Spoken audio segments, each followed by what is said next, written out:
We literally have 3 classes, in fact 2 after today. Yep. So today and next week we're doing digital marketing, and then on the 15th we're doing the writing a marketing plan.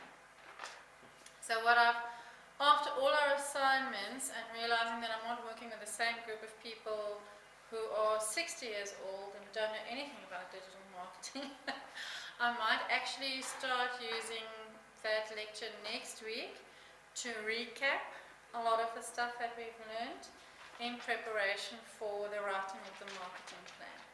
And then on the 15th we'll go through the actual marketing plan, and I want to I'll hand out your assignments next week. I had to add stuff, and Colleen had to look at it as well, so it's not finished yet.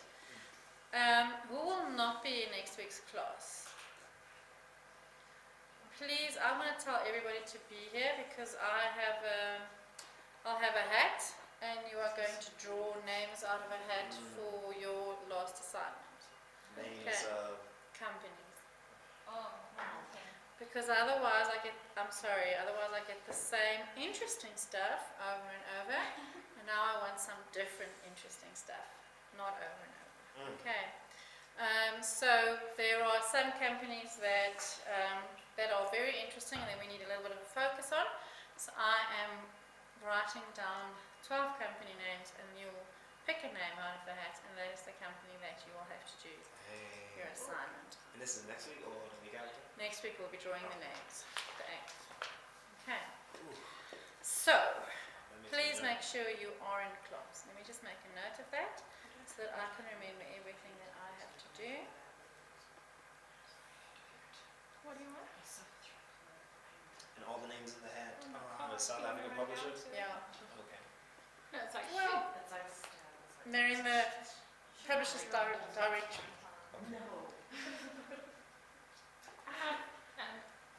And then for the name that's left, we'll send to Vivian in Cape Town. Okay. Okay. So then I'll hand out the last assignment. And then if I'm not here, you just pick one for me. I probably will have to do that then, hey? But I should be able to let at least you or Melissa or somebody know Okay. if things are going on. I'll hand out the last assignment. Then I'll also make sure next week Monday I'm 3/4 away. Finished marking on assignment 2. It took a little bit longer because I realized I'm going to have to mark faster, but I like giving feedback. And so next week on the 8th you will have all your assignments marked. I'll hand out them in class, and I will also be able to email all of you your mark up until assignment, the last one, which is your one for the final point. Okay, so that you know where you stand. Next Alright. week is a big week, huh? Yeah. Yeah. Yeah, what's the last assignment kind of size? It counts for 100 points, so it's like an exam. It's something that I would want you to please, if at all possible, to print and bind for me, because I don't think it's going to be too large to email, and it costs me a hell of a lot to print out all the It's going to be assignments. too Too large large to to email. email? It's like a terabyte? Sorry. Well, if I get 12 of them in my inbox, because you're going to have to include some marketing material, you're going to have to include examples of the stuff that I'm looking for. If you can find any of those things and you want to bind them into that, that'd be great. It's going to be like Bridget's. Yeah, I think so. Yeah. What is Bridget's? Yes, yes, It's commissioning and acquisition finance. Oh, lekker, that's And lovely. then you do Book book proposal. proposals. So Yeah. eventually, F4 the series. last one was. Yeah. Yeah. So I'm looking, it'll be in the same vein as your book proposal. It'll be a marketing plan. Okay. That's what it was. Versions. Well, let me just make a note here.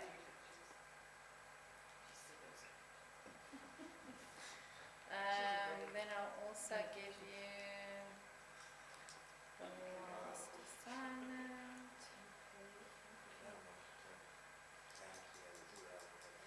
So the deadline for that last assignment is the 5th of November. So you've got quite a lot of time. That literally gives me 2 weeks to mark. So I'm not going to sleep for 2 weeks. Sorry, I thought the other thing said. Un momento. The schedule? 12th November. Handing sales. Is No, what I have the 5th here for handing in. I Yep. have. It says, Oh, but that's the wrong code. AFRT Yeah, it's just 7035 all is the wrong assignments code. need to be. I have- and I have our- I have mark our that editing- specifically. I have our editing exam due on the 5th of November. Yeah. And our So, final marketing one due on the 29th of October. yeah, I've What? extended that. That was originally assignments due, but I have to, everything has to be with me the 5th of November, and then I mark. Oh, okay. Okay. So the 5th of November is then. Yeah, I got on this one. yeah. So that's quite a lot of time. Eh? So Not much. really. Let me just quickly. It's great for the people who work because we can Yeah. come once Yeah. and drop off both. Oh, I forgot I have to do that. Yeah. Do what? Come here to hand in. Can I courier If it? you want to check something with Colleen, if you I have like something, I'm to not get sure. It's true. I think you have to sign like a you were here sign. Oh, yes, that too. Yeah, there's a, Merle has. Oh, I wonder why I have 12. I had this one as well. Yeah, because it's AFRT 7036, not 7035. Yeah. No, he's just immigrating. Maybe there's a typo or mistake on the calendar. But then there on that calendar there's no 12, there's 5th of November 19. True. See? Yeah, it skips a week. Really? No, we just said Everything is marketing. A week is missing. Yeah, because that's the week when I'm marking. Okay. But on ours, Oh, it is documented as the week we hand in. yeah. The date we hand in is when it's it's when 12. the Like 12th. we also had It's a little bit late. applied No, it's for fine. Okay. Yeah, no that stress. I did. Otherwise, I'm really going to suffer. I mean, I'm seeing how long it takes me to mark these, and I don't want to mess up with the last ones. So. No, no Okay, so next week is very, very, very, very important. Okay, so please don't miss it, and I'll send out a message to the others as well. Okay, let's continue. You need the register, which I have apparently forgotten. Who has a piece of paper that they can please put down for us? I'm sorry, I have to clean up my bag because there was sugar in it. Because of something like that. So all my papers are at home.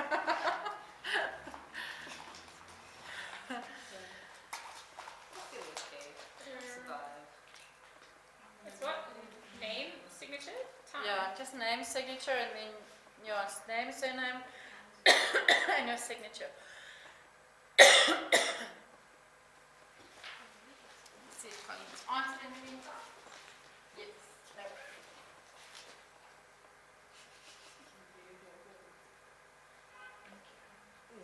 Let's see if she answers me for me. I still want to try to put up all these lines. It's not going to I wonder if this thing can zoom it. There we go.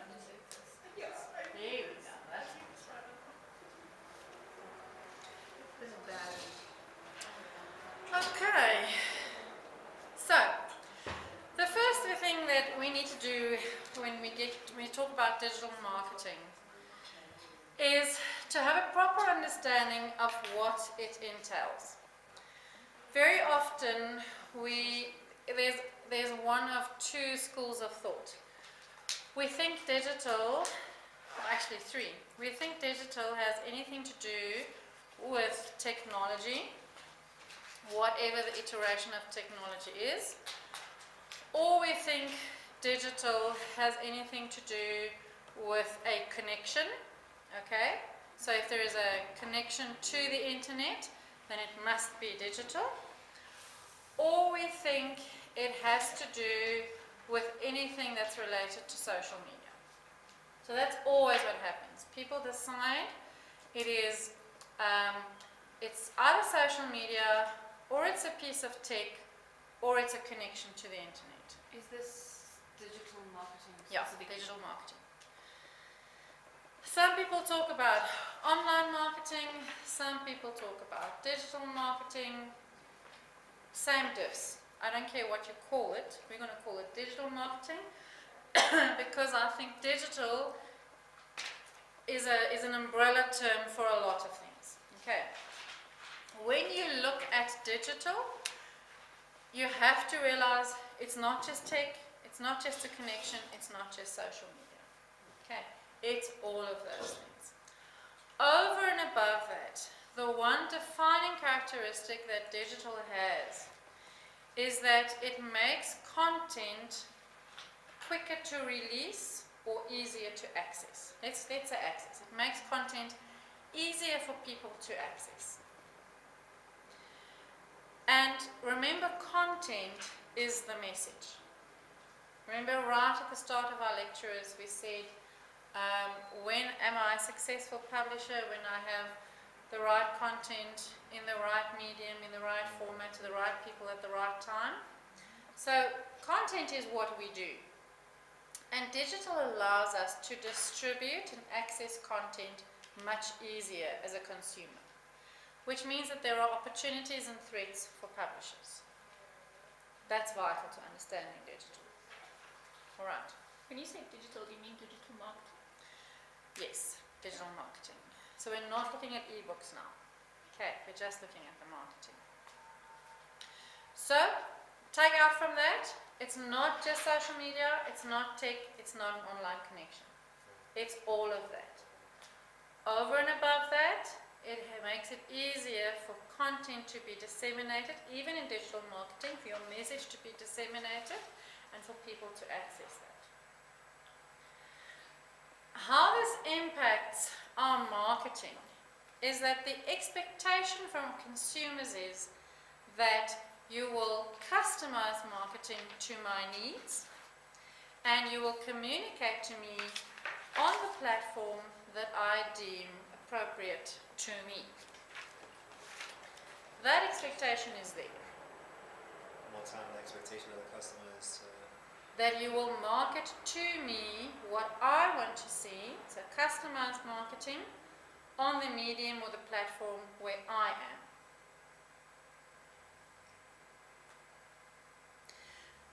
So this relates back to that whole initial discussion we had about what can a billboard do versus what can a social media post do.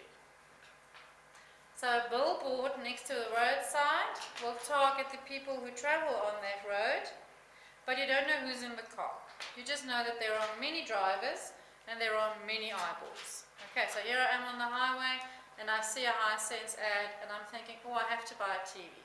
Everybody needs a TV, so it works great. I can target as many people as I want. It's like loading a shotgun with 16 bullets and shooting and hoping to hit 8. Okay. Digital marketing says, yes, there's a massive highway called the internet, but every billboard that I make, I can customize to the user's experience. Okay, it's not one billboard for everybody. I can actually customize my message per user group, or per peer group. And that's when we started talking about segmentation of your market and the relevance of segmentation of your market. Sorry, you said customizable content per user group and per? And per peer group, if you want to call it a peer group. So actually your audience. Okay. Now if you think about it, not all that we do in terms of digital marketing is customizable. Not all the messages are per person. But if you take something simple, for example, like an email. An email is a form of digital marketing, although we're in complete denial that email is still relevant. Okay, so email is a form of digital marketing. And how many companies have been able to successfully customize email with tools like MailChimp and what's the other one? I wanted to say SurveyMonkey, that's the wrong one. There are so many of them, but everybody uses MailChimp. Yeah. There's all the monkeys on the internet. Yeah. MailChimps and SurveyMonkeys. Interesting. Shall I pass this? Oh yes, please. Thank you, Michelle. So if you take something like email, we can customize that message. we have a user database, and linked to that user database, we can characterize users to what they like and what they don't like and how they interact with us. Now I'm going to mention an important thing that I don't think publishers have embraced at all in digital. And it's called the omni-channel customer experience. Omni-channel. So OMNI-channel customer experience.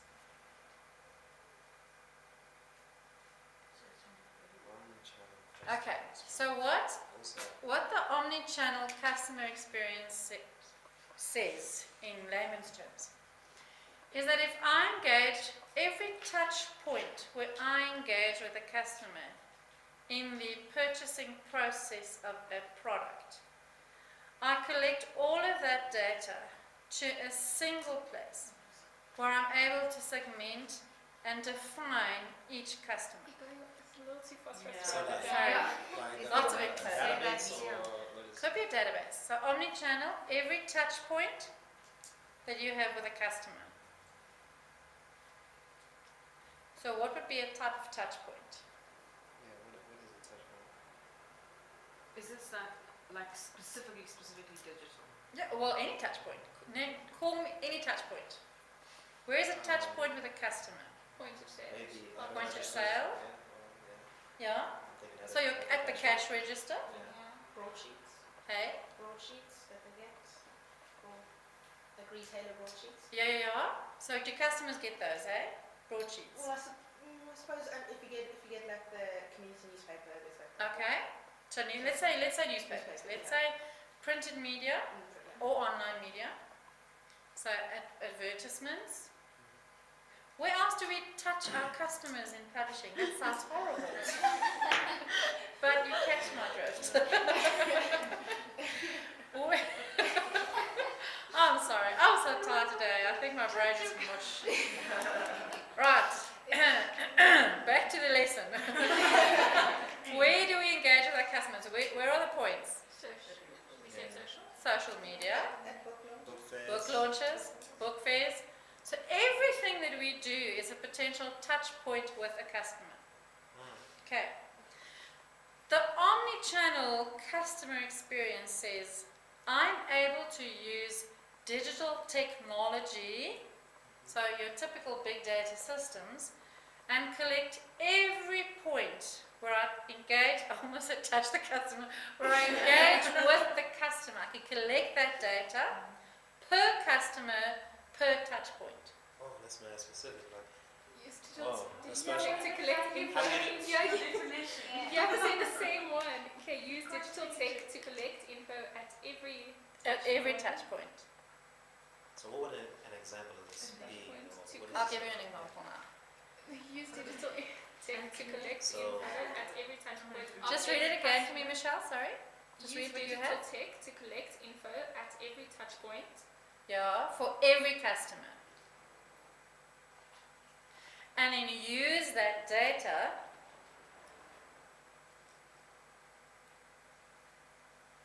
to drive, and hear me out, the same but different customer experiences.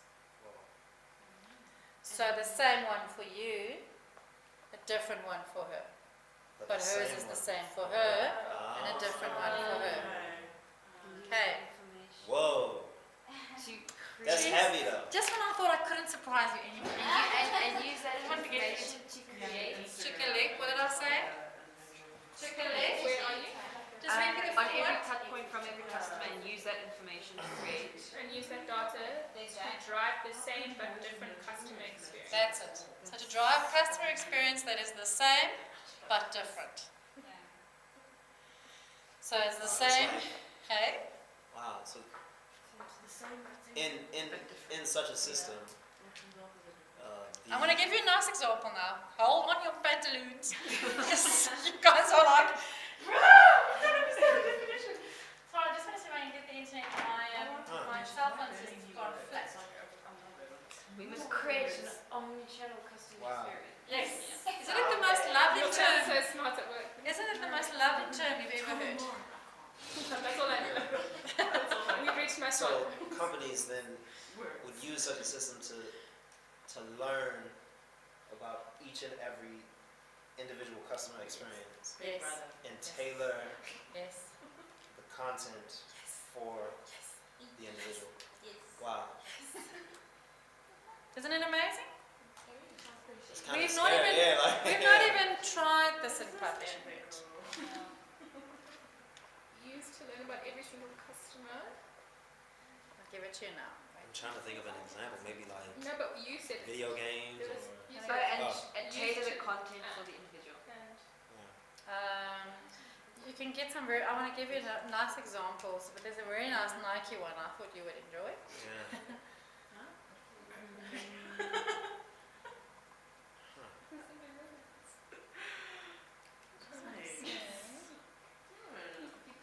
Wow. So business is.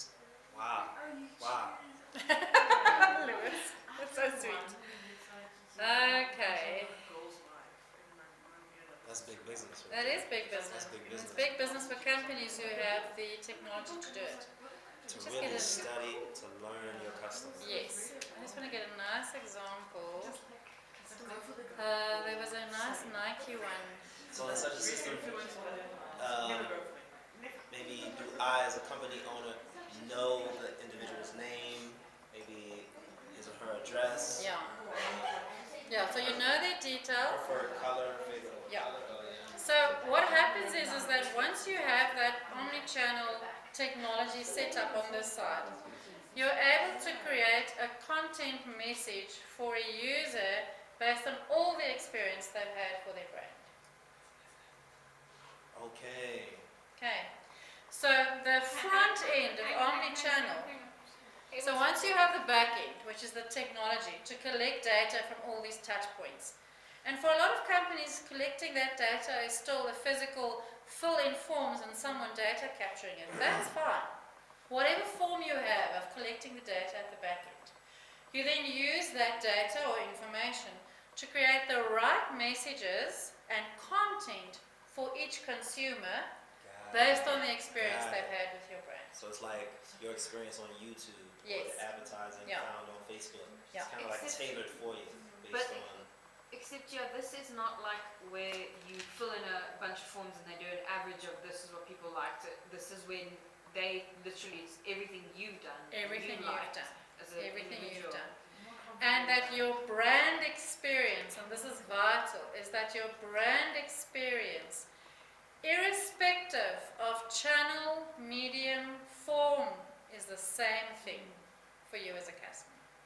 I forgot this whole experience. Okay, brand It's experience. the same. Yes. No matter what channel. No matter which channel. So think about, I go into, let's take exclusive books. I don't think exclusive books does omni-channel at all. And I'll tell you why. I go into exclusive books and I have an experience. I experience those lovely big seats. I experience kind of preppy staff, but I can deal with that. They are knowledgeable. I experience the front of the shop as gift cards and stuff like that, new titles, a nice window display, and then clearly defined sections in the bookshop. When I go online to Exclusive Books e-commerce site, I don't have that experience at all. So my brand experience for their online site is not the Gotcha. same. Right. So my perception is already, I'd rather purchase in store than online. But do But you in an think that, omni-channel system, but, the experience will be So, similar. but that is because if you prefer the way that the stores order, but some people prefer the online because they don't want the sort of organized, like, I'll venture so far as to say Exclusive Books e-commerce store is doing horrible and not nearly as well as their bookstores because their experience online, it doesn't matter who you are, is not the same as in the shop.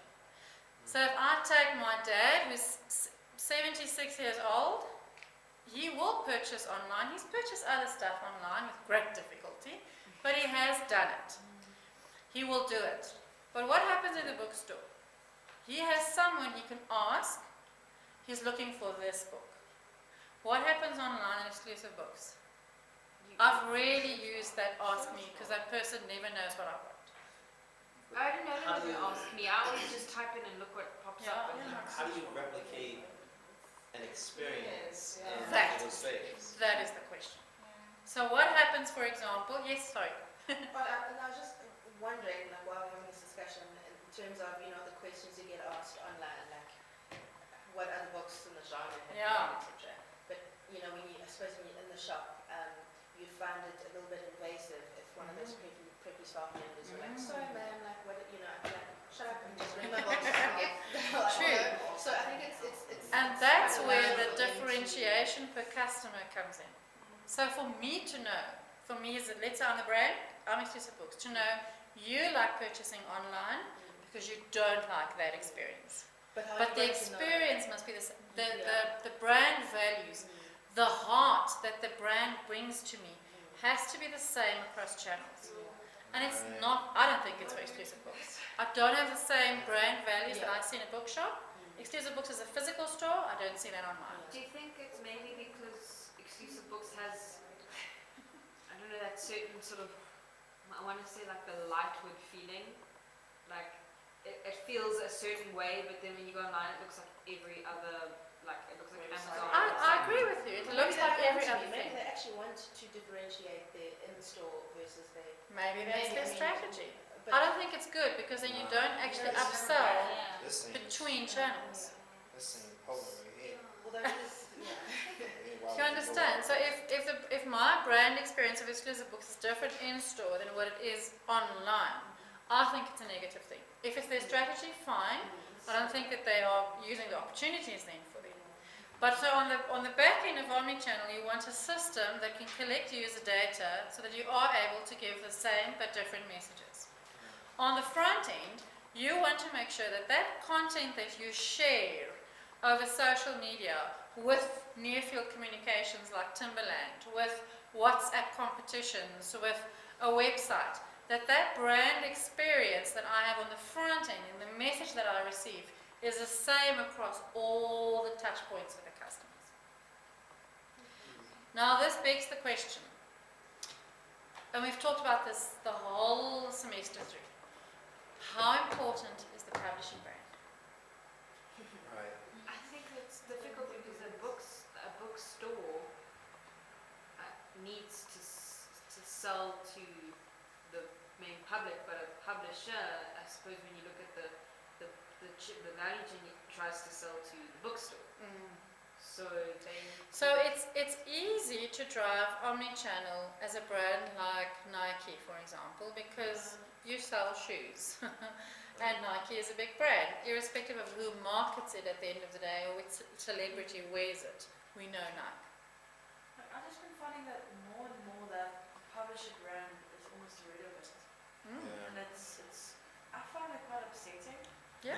Like I look at some of these like New York Times best-selling authors, and their own website is like you can buy books directly from their website. It takes you to links. It's interactive. Yeah. Find out more about me. Find out type me a question or whatever. Yeah. And then you go onto their publisher's website. Yeah. It's an imprint. They don't have their own website. Easily. You look for the author on the website, nothing pops up. Right. And it's So maybe Exactly. they feel that they shouldn't put in the effort because no. yeah, that's the other thing. But then it's I don't know, I think Penguin does it well because if you ask anybody, they only know penguins. And why is it that they only know penguin? Why do you... So what does Penguin do that is so successful? Is it the fluffiness of the little animal? I Yeah. think Yeah, the brand they have is a brand everywhere. narrative. Like, That is the bigger part. When you see the, I mean, when you go into anything, it's the penguin first. I don't know. I think I'm trying to remember where I saw it. I can't remember now. But their logo was this big, like part of the banner or whatever it was, and then the writing. So you looked at it and you were like, oh, penguin, it's penguin, a and the pig. You Yeah. know. And maybe it's from when you're younger. If you have a culture of reading when you're younger, and because of the fluffy animal, you notice the penguin first, maybe. But Totally. they just do something right. I don't know. So I think it's just the power of their logo. yeah. I guess with that said, I think the brand is immensely important, but it's hardly visible. And I'm not sure why that is. Yeah. can't think I of think who we brands within public, I don't know, maybe they lack narratives Yeah. or Yeah. storyline or Or some maybe sort. Because everything is a new story, so like how Right. do you develop a storyline? How do you develop your own story Yeah. if your business is stories? Yeah. Well, maybe the brand's more important to an author than it is to the. Yeah. So maybe if you Yeah, went maybe into the an author author circle, is the you would target hear some market. great. Sure. Because we're looking at it from consumers, sort of in this light. But if we maybe That's true. asked it like a group of authors, maybe They they're. will look at the agent developing the author brand as opposed to.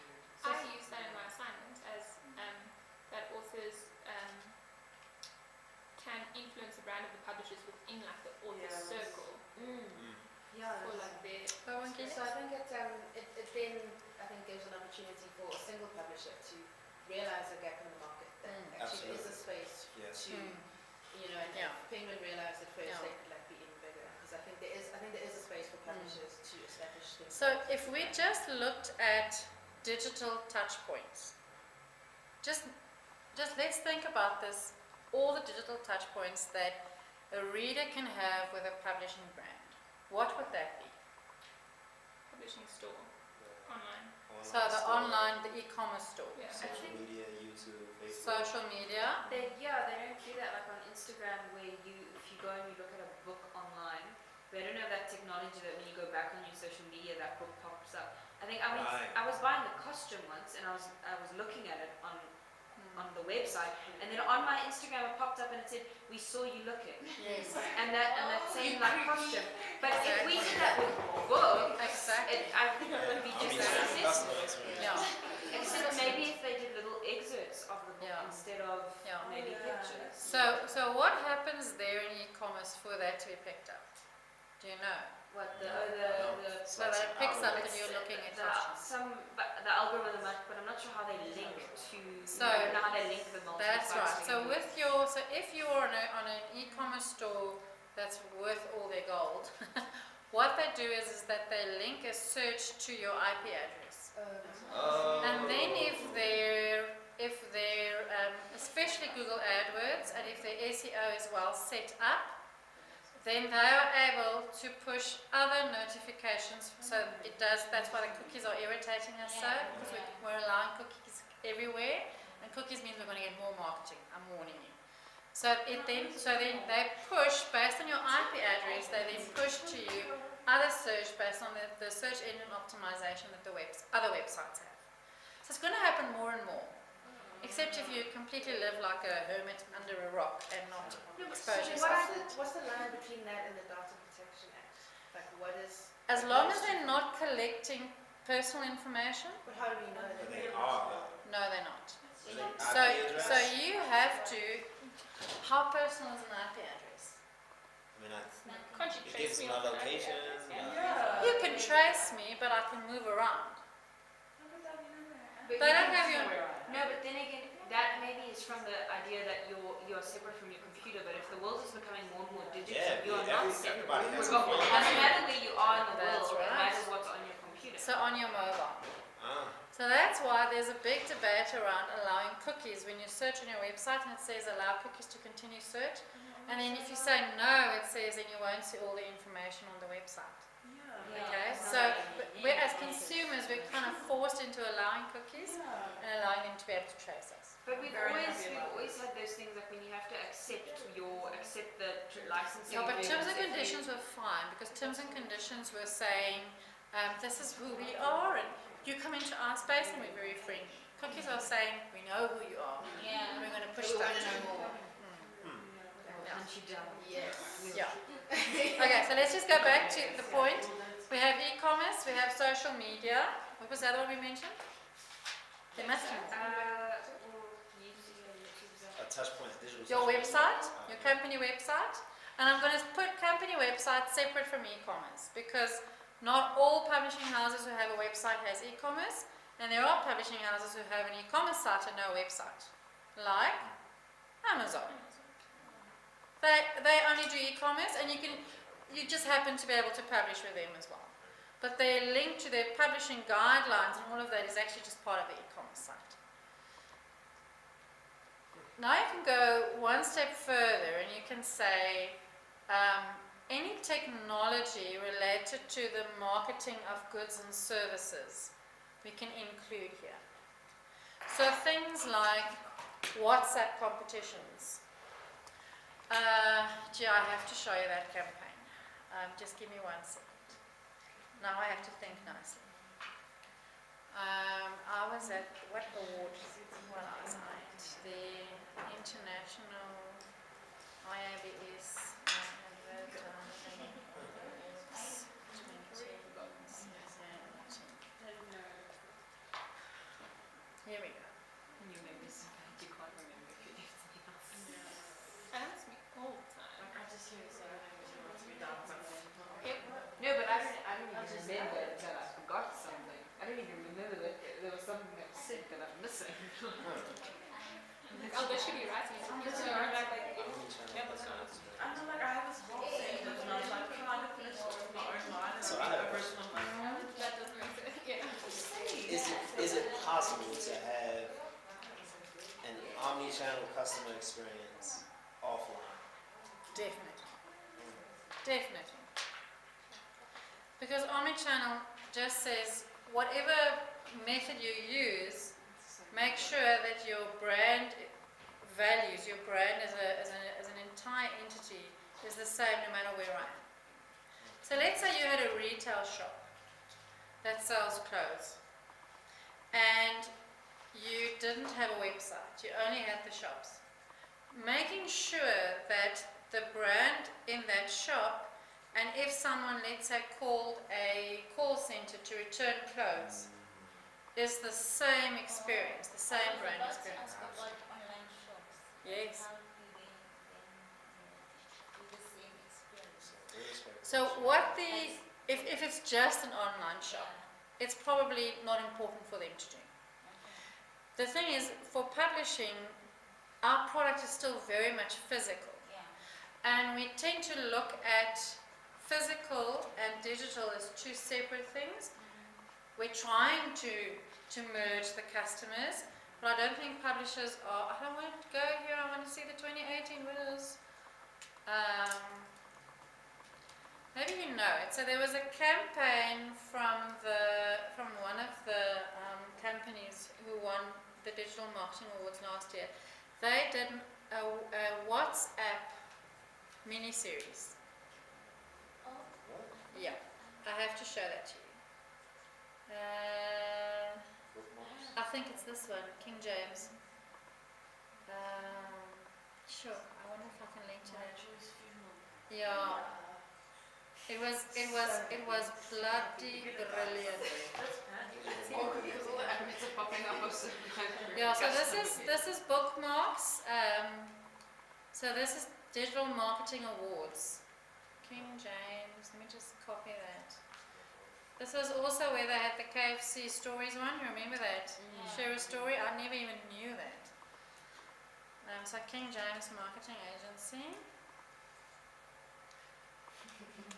Sorry to interrupt. Did you Here we guys go. see that today? I wanna Digital show you is this 30 one. year anniversary. First WhatsApp drama series? Yep, it's a look at this. So this is a shh, guys. This is a WhatsApp drama series. And this is an anime.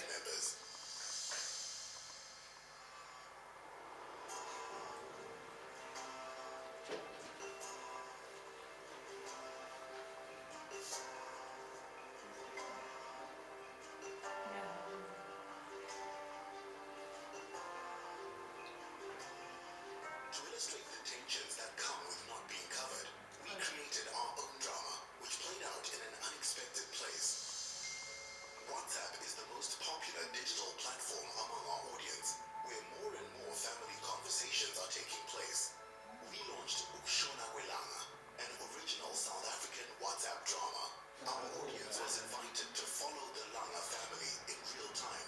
In the 7 days leading up to the funeral of the deceased father, messages came in throughout the day as the characters discussed arrangements, and our audience got to be part of all the twists, turns, and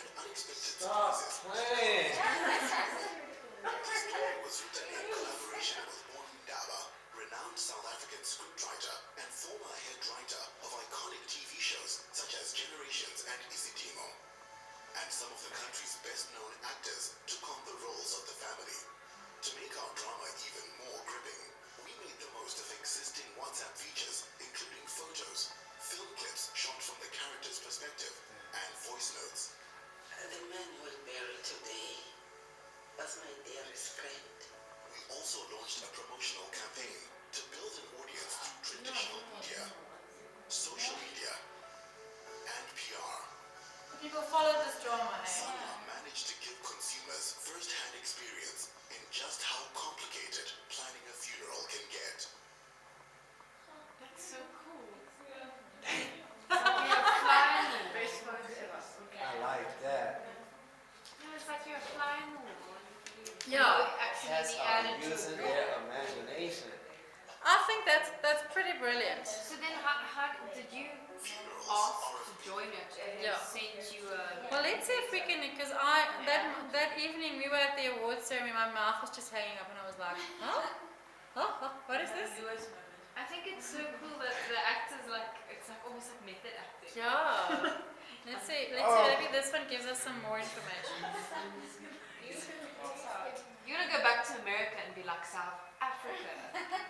Yeah. They're lit. What is this one? Wait, just to see. Let's just see why this one doesn't have content. Why does this one not have sound?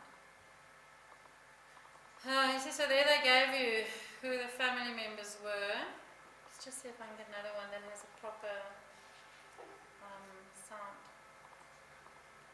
No offense, So- but that's not really something I would want to follow. Like, You're not the target market. Yeah. So I have a question. Yes. Who, okay, who's responsible for I don't want to die. no, but not just putting in forward this schools. campaign? Is it WhatsApp? So or is it, Sunlam. So Sunlam is, oh no, this one we've already seen.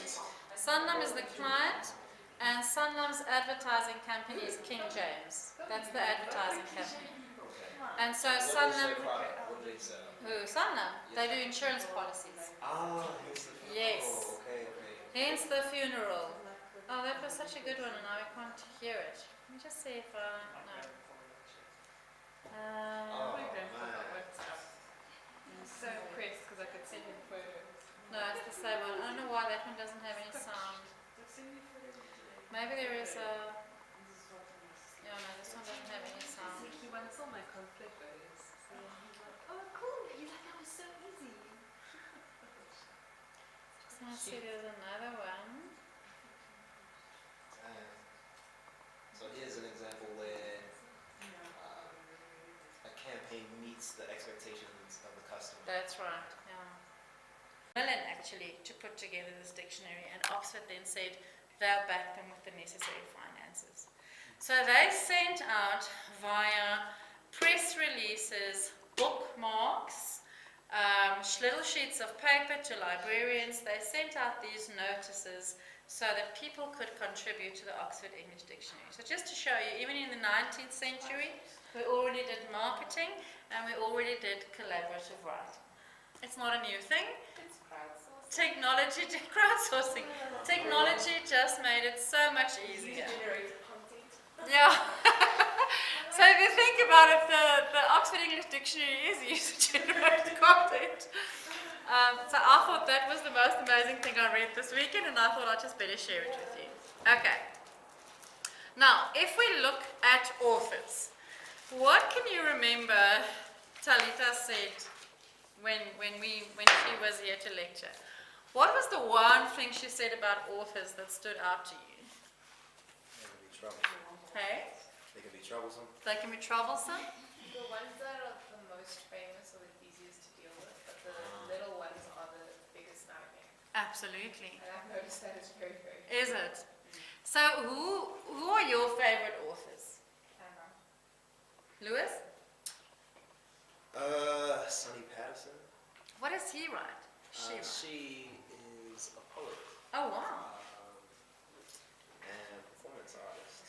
Her work is similar to that of Nikki Giovanni. Okay.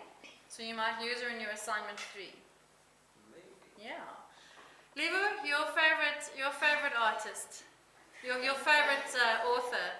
Well, not really a favorite author, but a favorite genre. So Yeah. I just long as it's not fiction and it's more political. Oh wow, so non-fiction. You like non-fiction. That's not bad. There's nothing wrong with that. Okay. Do you have a favorite author in that genre? It's hard to say. There are so many.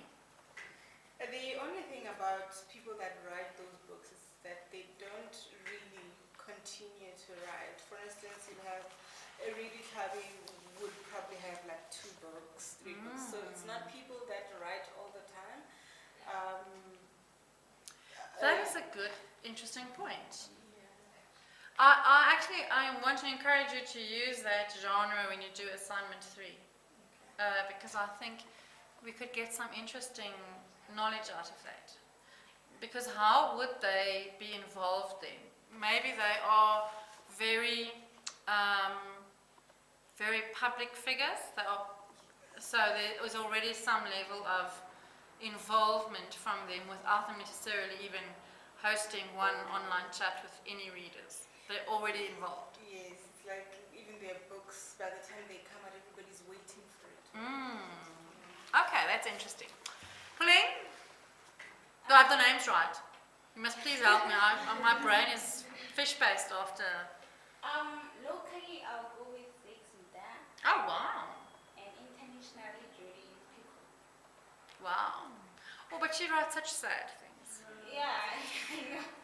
Like, Shit, I read Zeiksem-Dard University. Eh? Yeah. But I think maybe I should. Yeah. Madam, your favorite author? I don't have one, but I read a lot of fiction. Okay. Okay, you're going to have to find one. Catherine? Brandon Sanderson. What? What does he write? Hey? He's a fantasy writer. Oh, I'm so glad you didn't say Terry Pratchett. Because I mean, yes, he's good, but let's get something else. Good. Or Ursula Le Guin. I mean, that's even better. Yes. I have 2 of them, just like it's Dan Brown, Oh, yes. because Dan Brown, and Derek Landy. He's a young adult. Okay. That's what you're doing your research on. Yeah. Yes. Mine's Rainbow Rowell, also young adults, and Patrick Rothfuss. What does he write? He's a fantasy writer, so he does like Kingkiller Chronicles, Oh, wow. old magic, I've forgotten the roots, so it's kind of like you're learning about alchemy and Oh, wow. Okie dokie. That's tight, that's tight, that's tight. Nicole? had all of this time. Well, like my favorite, like I suppose my favorite author at the moment for like young adult would be Sarah J. Maas, but I'm very fond of like the classic, so like Jane Austen Me too. and the Bronte and that as well. Imagine if they could tweet today. Hey? Just imagine that. Maybe Do that's. you think they would?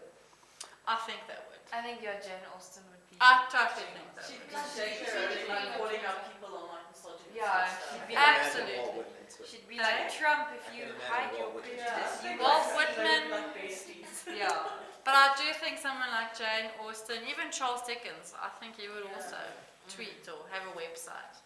You'd Maybe be like, that's next year's assignment. Do a comparison of the old and the you'd be new. like Stephen King, I think. I've never read Stephen King. No, I I am- mean, Oh, Stephen oh, King's yeah. tweets. Yeah. Because he's very involved online. So I would have to say, in terms of fiction, my favorite writer is Roald Dahl. I'm a Roald Dahl. I read it like a child every year. Matilda, it's like an anniversary in my life. I think I am Matilda earlier in my life. Are you going to the stage though? Yes, yeah. And but I do have to say I really enjoy reading Emily Bronte lately. So I do Ooh, like some of the classics as well. I never knew what the issue was with Wuthering Heights, and then when I finally did read it, I was like, I hate him, I love him, I hate him, I love him. So Garfield forever. So definitely, yeah. But lately I've been reading everything. I don't have any favorite authors because I have a stack load of books and everything looks great to me. So that's where I am. Right. But authors are notoriously difficult or easy to work with. Okay. I just want to find, there was a quote that I highlighted and now for the life of me I can't find it. Let me just quickly find it. That I want to read to you.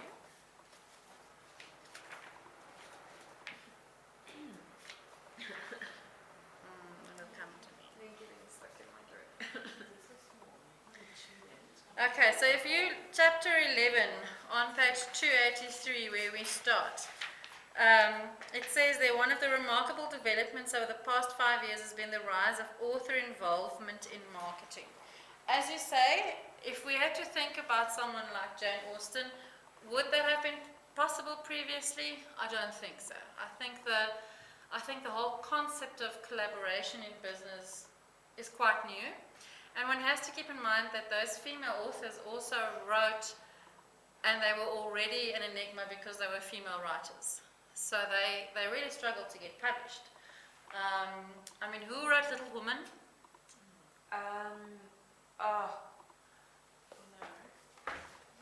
It was at the quiz night. We had this exact. Because she was also turned down like 7 times. And if you think about J.K. Rowling, she was turned down 8 times before she got published. So there's an element of the, hey? Louisa May Alcott. That's it, Louisa May Alcott. So she really struggled to get her work published. So in that time, women were already facing the struggles just for being women, because why do women write and want to get published? Writing and publishing was a man's business. Right, Liz. Just pulling your sock. You're the only man here. I'm gonna pick on you tonight. Okay. Publishers, however, increasingly rely on authors to help them promote projects to which they have jointly committed. And the extent of their online connectedness may play a big part in decisions over whom to commission. So what you see very often is that when publishers decide to publish an author, they actually look at their persona and their presence in the online space. So to what extent do they have a great following on social media? How verbal are they at literary events without getting published? Because you can be. Where do they write? Where do they voice their opinions? So almost doing a background search or a profile on authors becomes quite important before we decide to publish them. Okay. But once we do decide to publish them, there's almost this love-hate relationship sometimes. Some authors feel that without them, the publishers would be nothing, and the publishers feel it's a great idea for a book. If you're giving me crap, then I might get someone else to write it. So there's always been a strong love-hate relationship. But obviously they are part of that creative process and we cannot exclude them. So, how an individual author feels about their publishing house is likely to depend very strongly on their path to getting published. Okay. And you'll see in the assignment for the master students, I've asked that you talk about the role of the author who has or was self-published before. Because authors who were self-published and who then sold out to a commercial publisher has a different view of sales and marketing. And they are often very much more involved than authors who were commissioned or who sent in an uncommissioned manuscript and the publisher then decided to publish it. Okay. Now, important things for publishers to understand about authors. Most authors have and need a strong ego. Why do we say that? What's ego got to do with it? Because it's their writing, they put in a lot of effort and a lot of time and possibly money, and it's a part of them. And when you critique their work, you're critiquing Absolutely. them. And they get that charisma to kind of like attract people to read. They're like more charismatic, the more you want to read their book. So what about authors who write under is it a pseudonym? Yeah. Do you know any authors who write under a pseudonym? No, that's her real name. No, but she She did, hey? Didn't she initially write? I think they put it as J.K. Rowling because they said that most people will not buy a book with her, what's her full name, if it was female. So they wanted to do something that was Okay, kind of gender-free. gender-free, She yeah. wanted to publish a book without her name as well, after the Harry Potter books. She wanted to. Yeah, it was always that her other book book, there. the Lonely Stranger. I didn't read it. Or Beale the Bard, wasn't that? No, that one she also did as J.K. Rowling. Okay.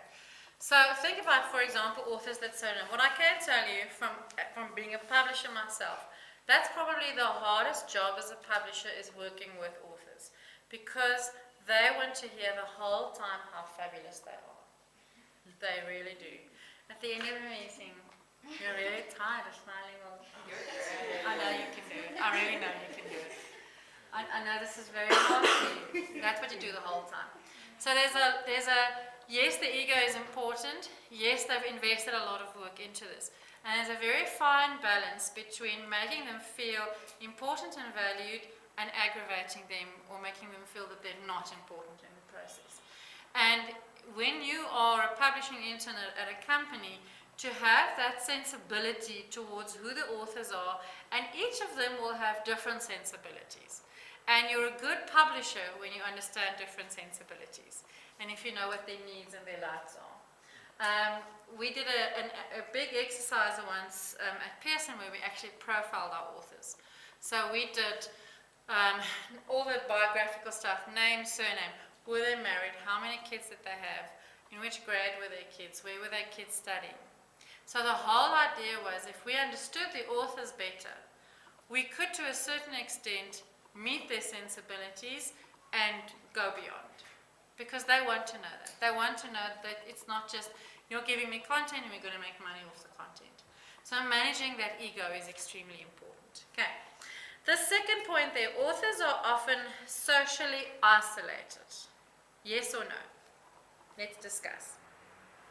I think even like some can be extroverts or some can be introverts, but during that writing process, they're with their computer and they don't have a lot of interactions. So when it comes to the point where you're publishing, they aren't maybe used to, or they've forgotten what it's like to actually be around people all the time. Yeah. So they are very isolated in the writing process. And the moment that writing process is done, they want that recognition. That they are valued and that the process is done and that now we're going to take this and we're going to fly with it. Okay. So they also have high expectations of all the hard work that they put in. And those high expectations have to be met with sales and marketing. So if they feel that your investment into sales and marketing is not worth it, is not going to do their work justice, that's very often where conflict starts. Think about what Talita said as well when she talked about they have an actual budget to spend, and depending on the size of the author or their popularity, that is how much budget spent they get. I can honestly tell you authors are never satisfied with marketing. They can always do with more. Okay, so no matter what you do, they always want a little bit more. It's become easier because in the digital value chain, the possibility for authors to cut out the publisher from that speaking to the reading market, because that's there. It means that they have such a greater responsibility and an opportunity to create a voice around their publication. So that's happening. If authors are doing it right, they are talking to their readers right from the start. And how a publisher comes into that picture to say we're going to use your tools or we're going to expand on your tools. So it's not just about doing these things, about flyers and fancy booklets and things like that, but actually seeing what assets and resources the author already has that the publisher can leverage on. And I think that in the digital world that we're living in is a big advantage for publishers. We've never had that. Very often when an author was published, it would be someone that might be known in specific circles, but they never had a large enough voice that can speak to, for example, someone who listens to that voice who is geographically far removed from the author. So in a certain degree, the world has become smaller for the author and bigger. And that gives the publisher a lot of opportunities. Okay, so to find those opportunities of where can I leverage the assets of the author to increase sales, and where can I add value to those assets. Okay, you might find an author that has a website, but that's terribly designed, or that does not have a specific focus or view or vision for their website. And how do you partner with them to take what they have and to make it better? I think the chance of publishers nowadays, especially in trade, finding an author who doesn't have some kind of online presence is nearly zero. Because every article you type in about, I want to publish, and then you'll find articles on how to promote yourself. Okay, everybody's famous online. That's our saying when we did self-publishing at Media 24. Everybody's famous online. So every author is as well. Okay, so although they are socially isolated where they write, they are very much connected with the readership, whereas previously they weren't. Previously it really was, we're going to write and we're going to see what happens. If you take something simple like Carrie Bradshaw, the Sex and the City series, every time she published a book, it would be this massive press release in the New Yorker. And that was like the first time she had a launch, and then the press release came in. And that was the first comments she'd get on the book.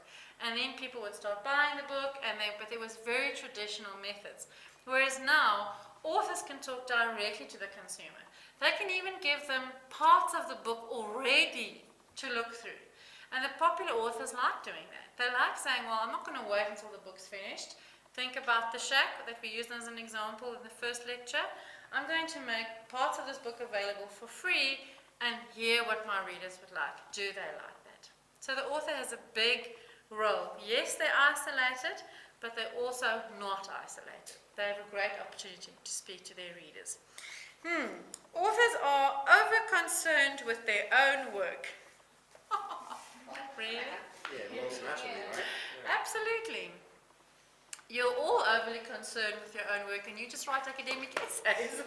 So it's a natural thing for them to be. Authors worry. It's not uncommon for those marketing titles to have little understanding of their subject matter. And the more specialized the title, the more likely this is. So they worry. Do the publishing team really know what I'm trying to say? Do the marketing team really know who to target for this publication? Do the marketing team know where to go? Have they contacted every bookshop? Has it been sent to every newspaper for a comment or a press release? Has so-and-so made a comment? They have literally checklists in their mind about everything all the expectations that they have. There's an author at work who somehow got my email address. I'm a production assistant. I work with like the physicality of the book. Yeah. He sends me like an email. I think the publicity of this book is extremely poor, and what are you planning to do about it? I'm like, hello. Yeah. What? Please Yeah. address this person. If they hook onto someone in the company, that's like to follow. Everything to me, and I'm like, I don't know you. Yeah, yeah. And the thing is, authors will always feel that enough is not being done. And that is where our challenge and again our opportunity lies. Because authors can do so much more for themselves. On the other hand, as publishers, we very often say, what do you buy when you buy into the rights of a publishing company? It is that powerful marketing arm. So to what extent do we leverage that marketing arm? And then it comes back to the whole discussion around publishing brand versus author brand. Remember we talked about that right at the start. When is the author's brand bigger than the publisher's brand, and vice versa? So who publishes J.K. Rowling? Bloomsbury. Do you think anybody knew Bloomsbury before J.K. Rowling? What was their hit before J.K. Rowling? What else did they publish? What else did they publish before that? Didn't they publish Enid Blyton? Why do I think they did? Well, they might, because I think they publish a lot of the big young adult, the successful young adult ones, because even the Sarah J. Maas books are like Bloomsbury. Yes. So do you think their success with one author has led to success with other authors? I think because I suppose now that I'm in the publishing industry, I look and go, if Bloomsbury published J.K. Rowling, then they must be publishing good books. Okay. But who publishes Dan Brown? It's an imprint from Penguin. There's a bird on it. Is it not on your trip bags? No, the actual thing. wait, It's a different publisher that's not Stellarwork. Yeah, so Penguin is a representative for That's the. the rights for it. So think about that question. Who publishes Stephen King? Stephen King. Huh? Stephen King. she did. Harder and Stoughton. We're publishing students. We know the authors We don't know the publishers. So it's not irregular. Because that's the reality. Those authors become bigger than the publishing brand. Well, when I started working, someone said, "Oh, congratulations, where are you working?" And I said, "I'm Pearson." And then he replied, "Oh, is that the Penguin people?" Oh, I'm sorry, that's funny. So like Penguin seems to be like the biggest brand for publishers. I and that's think what so. the only- Sorry, I need to put my internet on, then I can show you some examples. Is that the Penguin people? No, that would be Penguin. Yeah.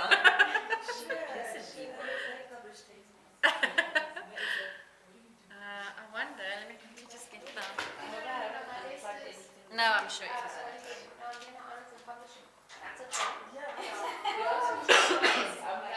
Yeah, my favorite is the publishing industry dying with ebooks. Yeah. That's my favorite one. Books still need published. Those books, it still exists. Also, they still need to make them. Yeah, but you still want to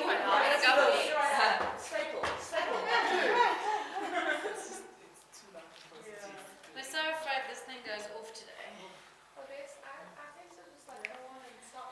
Softly, softly.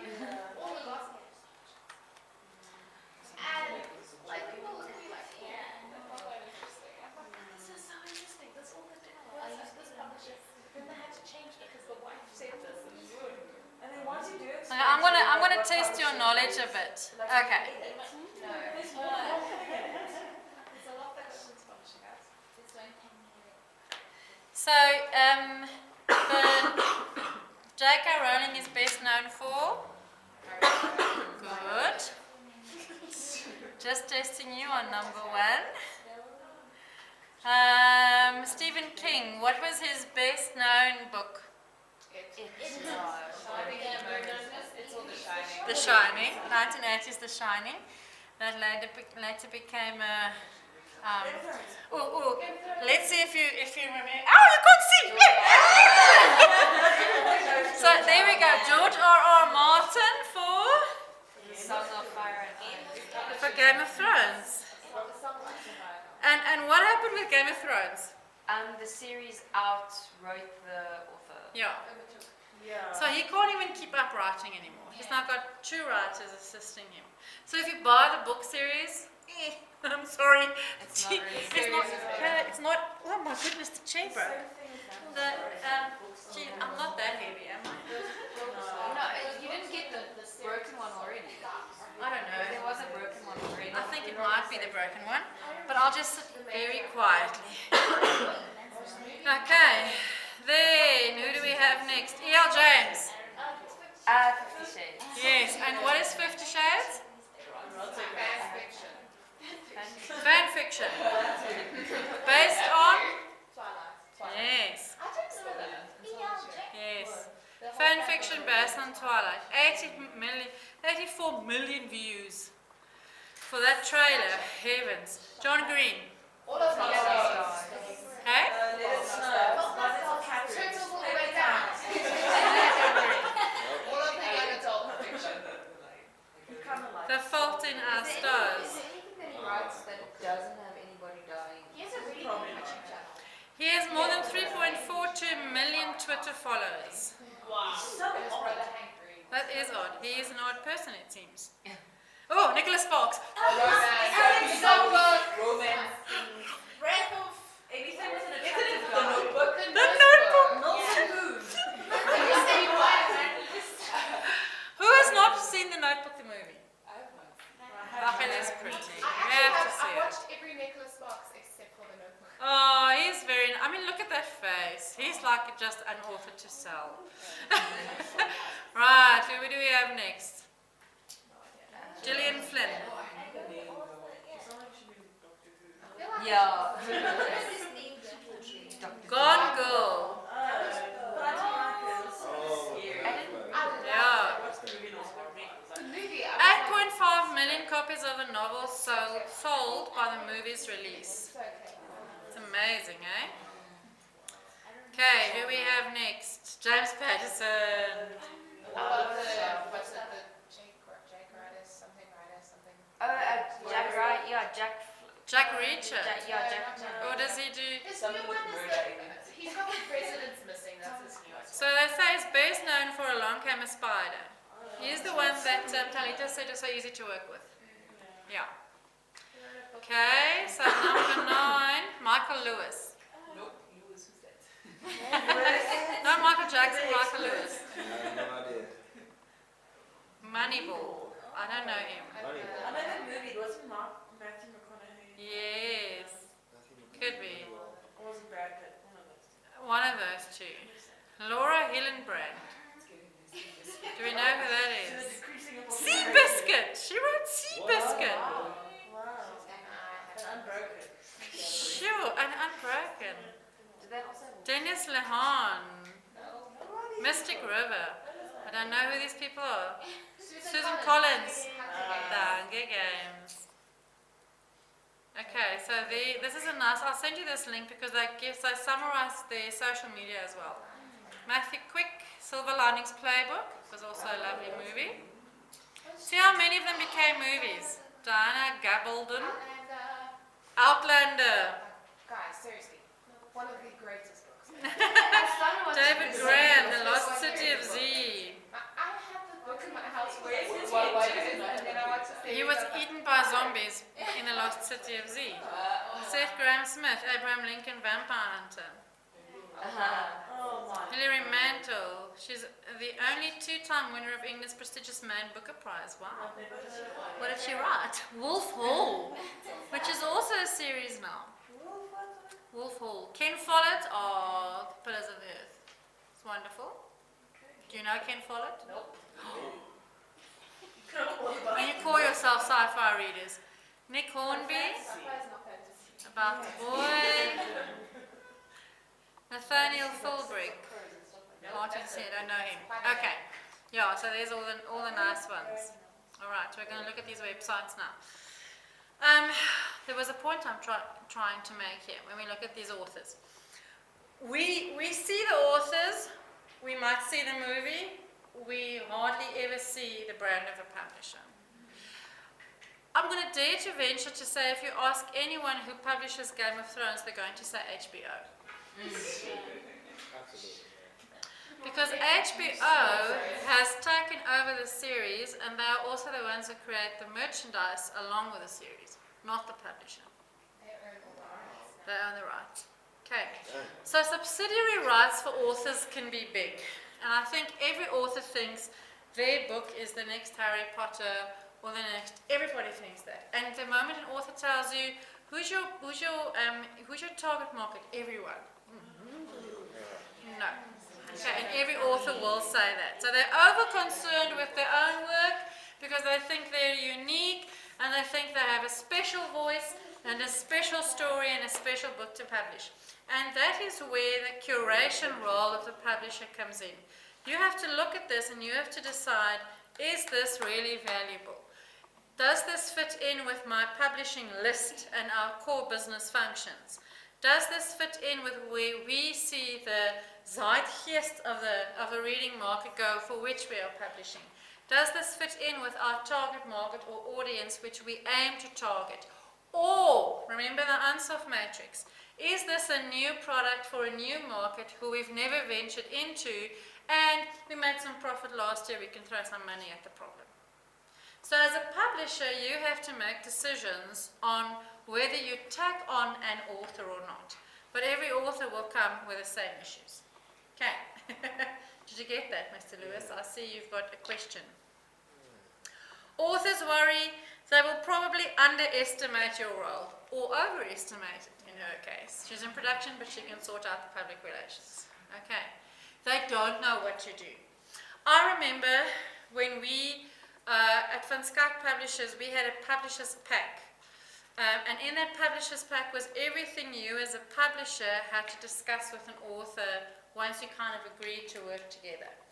In that publisher's pack, we had the contract, for example, we had explanations about subsidiary rights, we had how to prepare a manuscript, then we had a diagram that shows the publishing process in Van Skyke. Then we had a diagram with an overlay on the publishing process of what I do and what the author does. Okay? And the moment it comes to sales and marketing, they all want to be involved. And they all tell you, I have lots of great ideas. Okay? Because they all know where to sell their book. But explaining the different roles is vital to authors. When you take on publishing, and more so when they become part of the marketing process.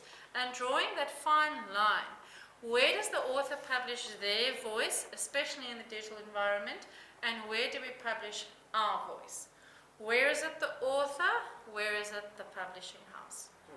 What do you experience at Jonathan Baldwin? With authors, I think they, they agree on what to publish, especially on social media. But then with this one, recently they just published Melusi, Everyday Zulu.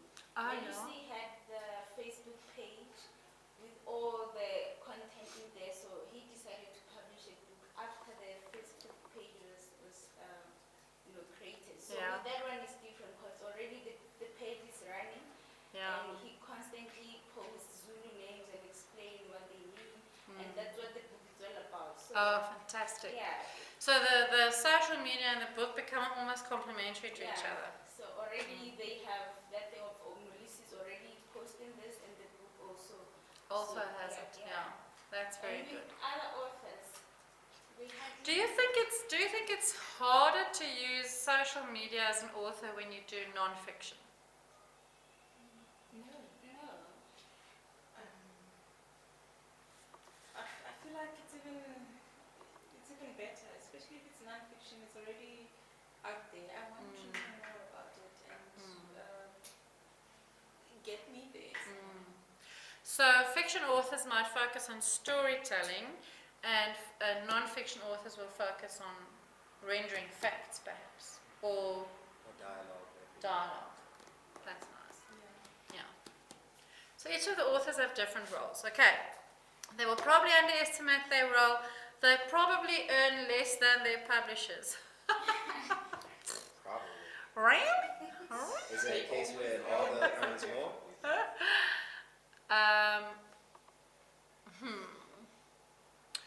The thing is, there are career authors and there are people who have other jobs and are authors. But on an individual title, is there ever a case where No. an author earns Well, more than the publisher? Gee, that's a good question. It might be. Look, the average royalties in South Africa are anything between 12 and 18% of net. Net is after discount and bookshop discount. And what's the other one? Print. No, not print. VAT. That. 14% in book discount.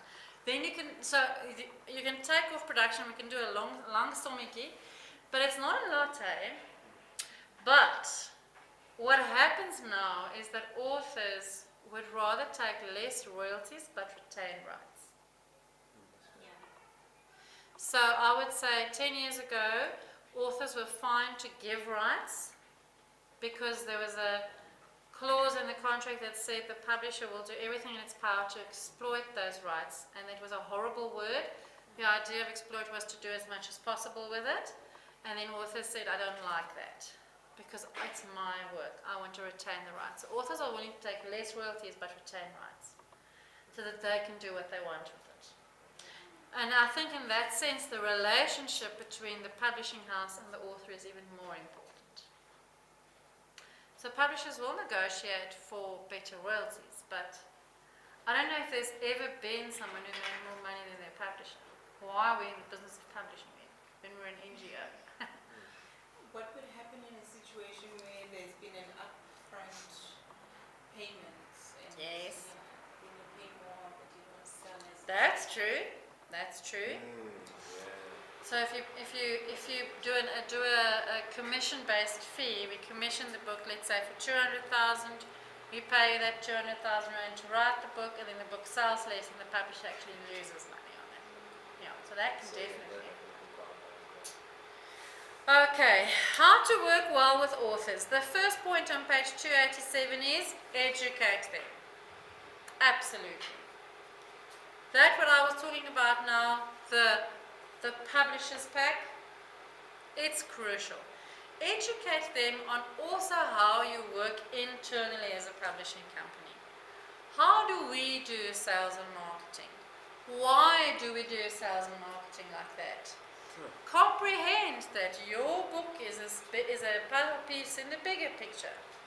You maybe take up 2 puzzle pieces and someone else takes up 7 puzzle pieces. But working with authors, the more information they have, the easier they are to work with. You will get tough questions. I remember with Zizi Clemens, she was in South Africa for the author tours and stuff. Yeah. So one public was complaining, saying Zizi, it's so difficult to work with because she don't want to attend interviews, she don't want to do that. She just want to stay in the hotel. Really? Exactly, it was horrible. She Wow. complained all the time.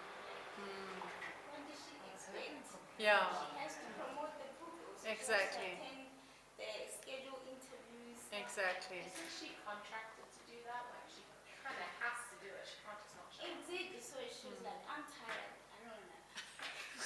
You're not saying, but I'll drag her out. Yeah. She's on the contract. Yeah. You see, and I think that education bit probably works both ways. Letting the author understand where your role and responsibility starts and stops, and where their roles and responsibility starts and stops. I think that's vital. And those can be very difficult conversations. I've never had a difficult conversation with production or sales or marketing. I've only had difficult conversations with authors. Because they're the ones with all the questions. Okay, encourage them to get in touch with you at the right time in the production cycle. So very often they have specific needs or ideas that they do not make known to you at the right time of production. And so, for example, they say they would rather have footnotes, and you've already set the book to have endnotes. And then they've never told you why they would prefer footnotes instead of endnotes. So that can also happen. And I think that's very much related to educating authors and making authors understand why you do what you do and how you do it. Okay. Encourage them to consolidate their requests, suggestions, and contacts. So we would usually have a kind of I don't want to call it a pilot close-off, but it's just before you actually launch the book. So when in the old days, we would still receive blue proofs. Giving away my age. We don't receive blue proofs anymore. Blue proofs were like the copy that Talita had here, which is the unproofread edition. But it was not actually bound. It was, you remember galleys? So you remember galleys? So galleys are basically a roll of paper with the entire book on. It was never cut pages. So you would receive a roll and then you'd go through it. Yeah. Like a scroll? Like a toilet roll, really. Yeah. So there I gave away my age. Anyway, so by the time you receive those, you know that you're at the printer. That's when you have a good project closeout with your author to say, we're here in the process now. What did you like and enjoy about the process up to now? We are now heading into the sales and marketing phase of the book. This is what we have planned. This is where we need your help. Can you provide additional contacts? Can you provide additional information? And they will come with hundreds of ideas. But you must have the plan already. Because otherwise their expectation is that you're going to take what they've given you and turn that into a plan. That's not what we want as a publisher. We want to show them the plan and then ask them for their input. Because our plan is based on a budget. Their plan is based on wishful thinking. Okay, so you have a marketing plan ready, you're about to go to print, you're going to get your 3,000 copies, then you have a session with the author to discuss about what can they do to help. Do they have specific contacts? Okay. When you've already evaluated the value of the manuscript and the value of the author, you will know what digital assets and what marketing collateral they have within themselves. Okay, so you will have that information, prior to your publishing decision. But there is a point where you show them the marketing plan, you get their ideas, and you incorporate their ideas. Okay, you drive the marketing plan. So the marketing plan comes before the, I guess, publishing process, or That's right. That's right. So actually, usually while you're in the process of publishing, your sales and marketing team start drafting the marketing plan already. Okay. So in some instance, like for example, schools, the marketing plan is very standard and very basic. It involves the sales reps, it involves roadshows. If a book first has to get approved by the Department of Education, you can actually do nothing. You can't invest any money. So trade, it's lovely because we can start sales and marketing early in the life of the book. But for education, we can only start once a book has been approved, except if it's material we're willing to take a risk on. In higher education, we commission books who have academic authors at institutions. So we know we have an offset market already, and then we've got very standard marketing tools for higher education.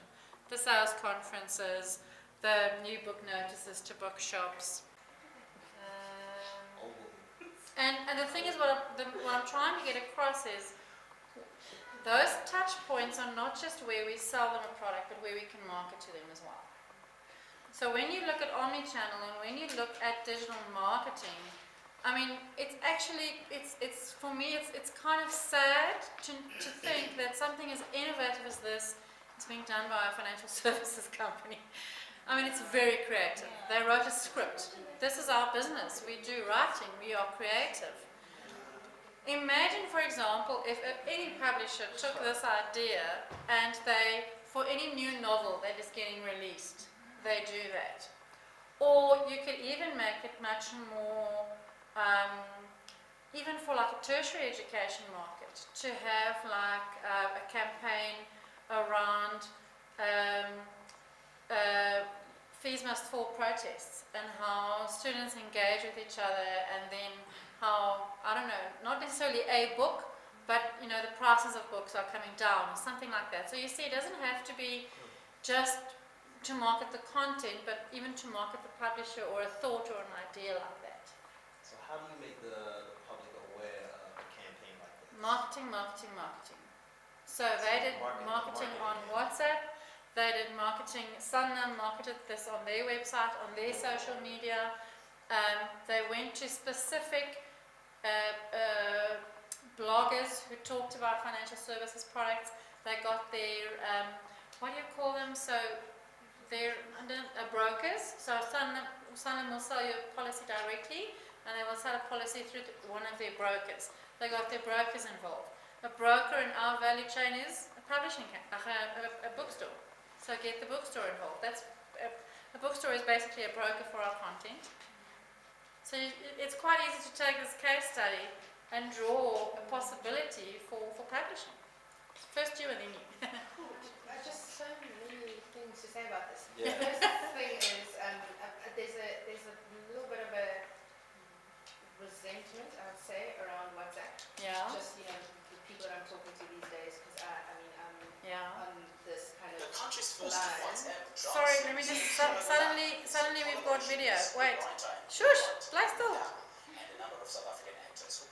Okay, let's just see. This one looks quite nice. So Okay? this is another touch. There's a nice little one. We'll look So at it I'm thinking now. of deleting WhatsApp, because I just feel WhatsApp has always been and is becoming more problematic in terms of the etiquette, what the rules of engagement are, etc., etc. So I suppose we don't know how you could join that group or etc., etc. But you know, the line of kind of advertisers, like how far in can advertisers come to a space that is meant to be a personal space? Absolutely. It's the same question for Facebook. So it's that, and it's I understand that as a customer, I have no idea about this. Never got it. Never. It's the first time I've heard about it. So it's And the thing is, what is good about this is the fact that it's absolutely first.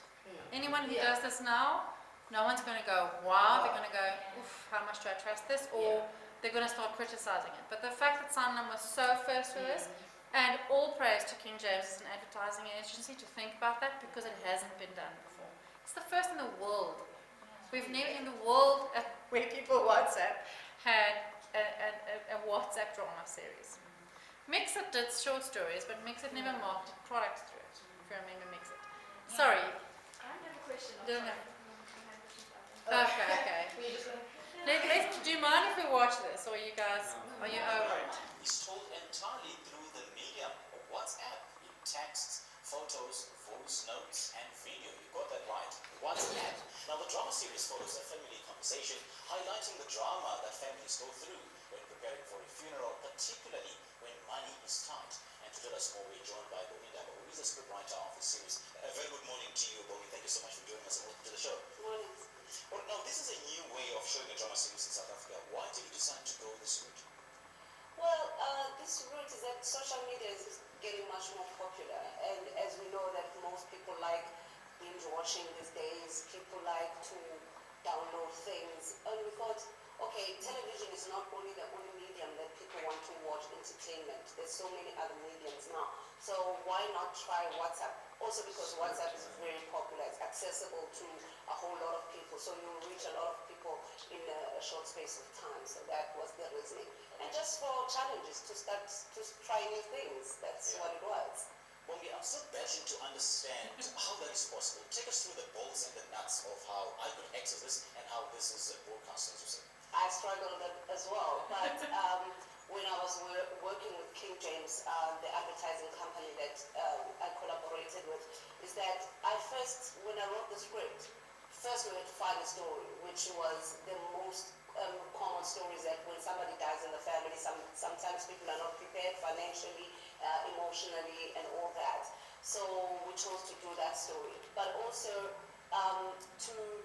to find something that people will relate to more so that they can go and watch this drama. But then I decided, let's just write the TV script, because that's what I'm used to. Let's just write the TV script the way you write any TV script. Is it taking the form of a conventional drama series, or is it maybe you cut it in segments? You cut it in segments, okay. Because it is videos, it is audio, and then it's pictures, and then messaging. So you cut it and you find the dramatic scene that you can see on TV that can take like 3 minutes. You have to shorten it into like 10 seconds. Yeah, with the voice notes or maybe the messaging. So the writing has to be very concise, has to be straight to the point, has to be dramatic, has to make the person who will be going to the drama on WhatsApp, they also will be writing the drama in their heads because you don't display everything like you do on TV. But then can you concisely put everything together in 2 minutes? It's possible. I also felt the same when I was starting. Is it really comprehensive? It's very, very comprehensive. And it's hard. Like, we edited and edited and edited because all the time it was coming long. And then they'll come back to me and like, no, we can't fit this in. Try and make it shorter, coming long. But also, because of the actors that were chosen, the pictures also help. Because, you remember a long time ago, there used to be those stories that were told through pictures. So that's what we're going back to, but in a much more 2017 kind of way. Right. How difficult was it venturing into this platform? At the end, it was very enjoyable, but in the beginning, it was quite a challenge. We had back and forth meetings, we had a whole lot of drafts, because, I'm used to writing for TV, and I'm used to writing for theatre. We talk a lot and whatever. So there, you had to edit and edit so that you find the right punchy lines that convey the message without being long, because you don't have that time. So I believe you post 1 episode per day? Yes, we post an episode per day. The segments, the 7. So what we did, because the story revolves around this family that has lost the patriarch of the family, the father of the family. So we worked on what happens every day before you get to the funeral. So those 7 episodes are the 7 days before the funeral, and the 7th episode is the actual funeral. And there's all that drama of we don't have money, who's going to pay, somebody blaming this one, and also the grieving process of the family. Take us through the cast.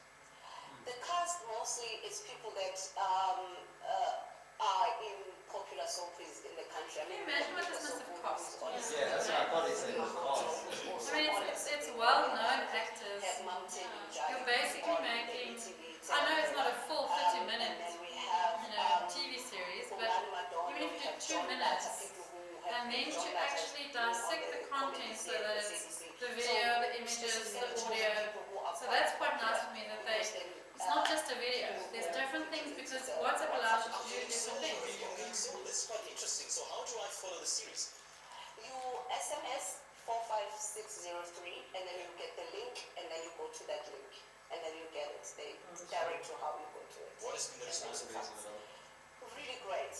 Really, really, really great. I think that we're going to write more dramas like this. Especially because we know we are so prone to embracing something new. Exactly. And also people are busy. Sometimes they don't get time to watch TV, so there must be something else. We have to catch the market. The market moves faster. You can't stick to the old conventional ways. You have to catch the market and do something new.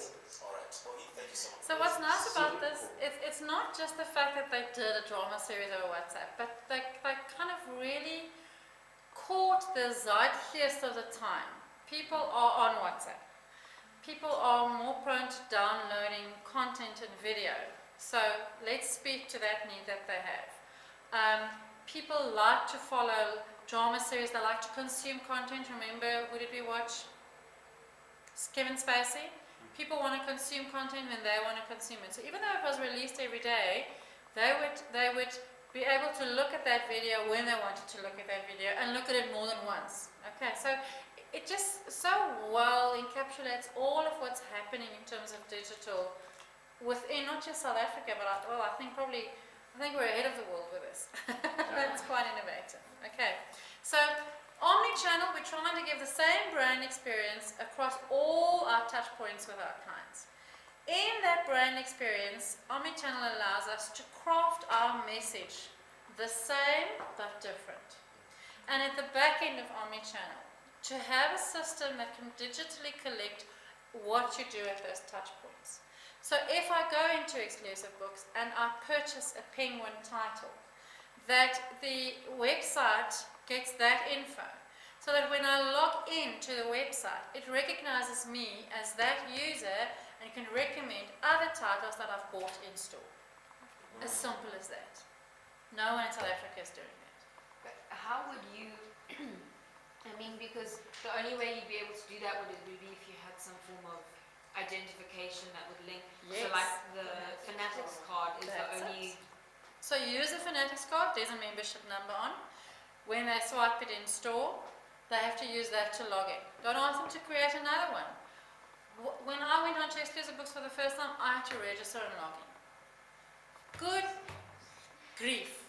I've been shopping with you for 10 years. They never linked that Fanatics card to the shop. It's not linked. So right at the end, when you purchase, you can put it in. But why not use that as the unique identifier to collect customer data? So you see, it's simple things like that. And we have to apply this for publishing. It is very hard. But there's a possibility loyalty clubs are a big thing with publishers. Book clubs. How can we increase that brand experience for book clubs, for example? Okay, so omnichannel is really an important thing. It's something we're not doing in publishing at all, that I think you can look at. Okay. Any questions? I'm just wary of time. Any questions on this for now? Are you happy that it's something to look at?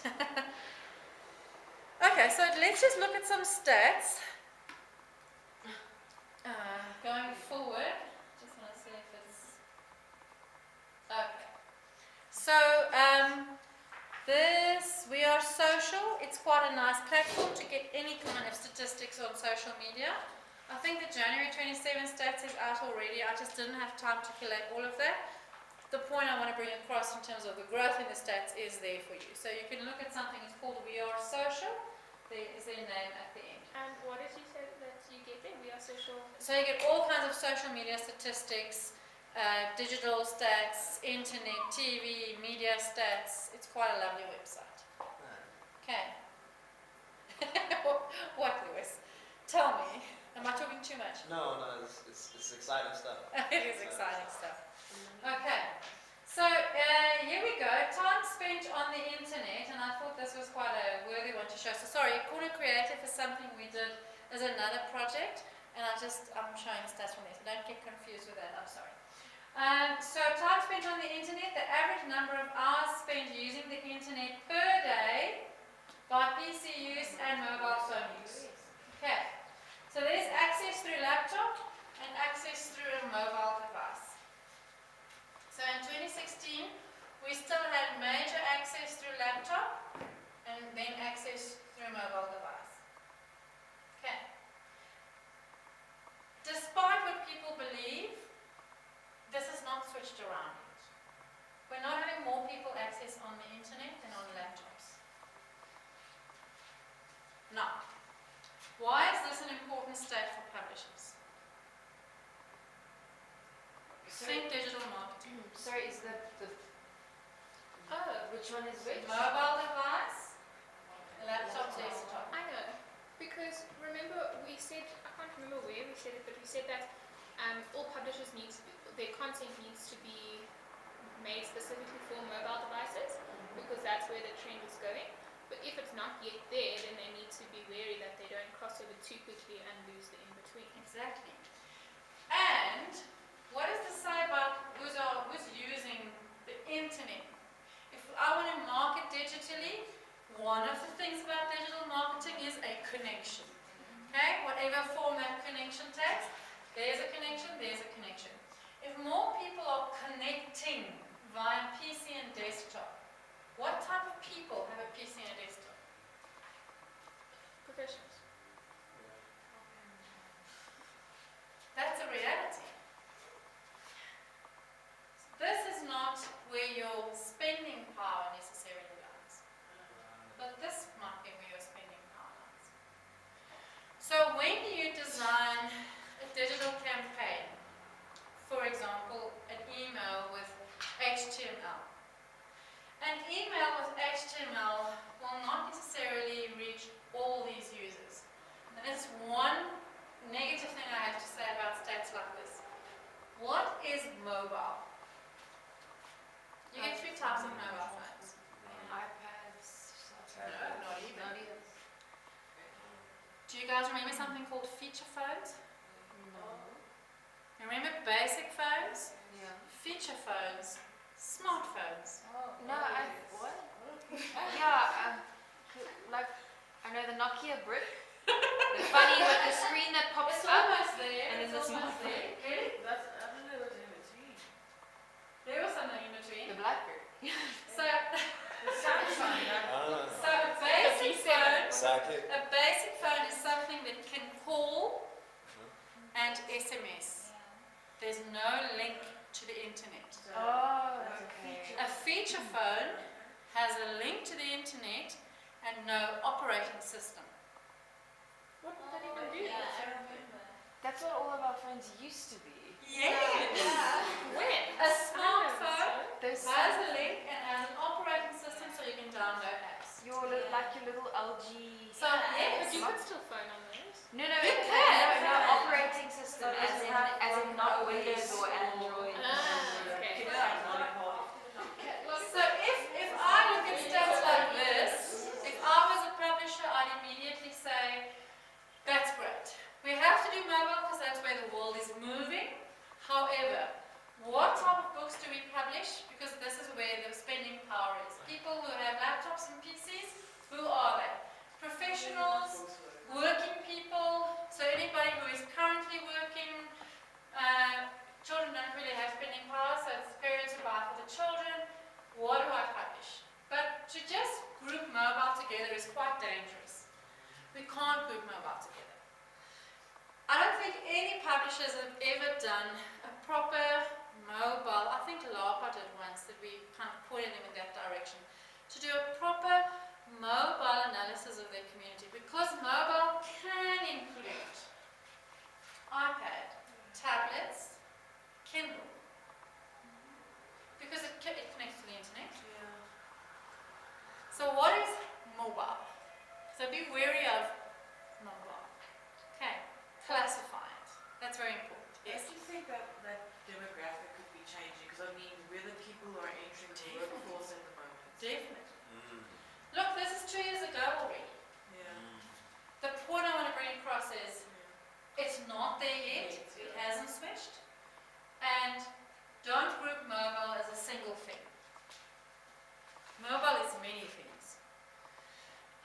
you still use USSD codes to enter competitions?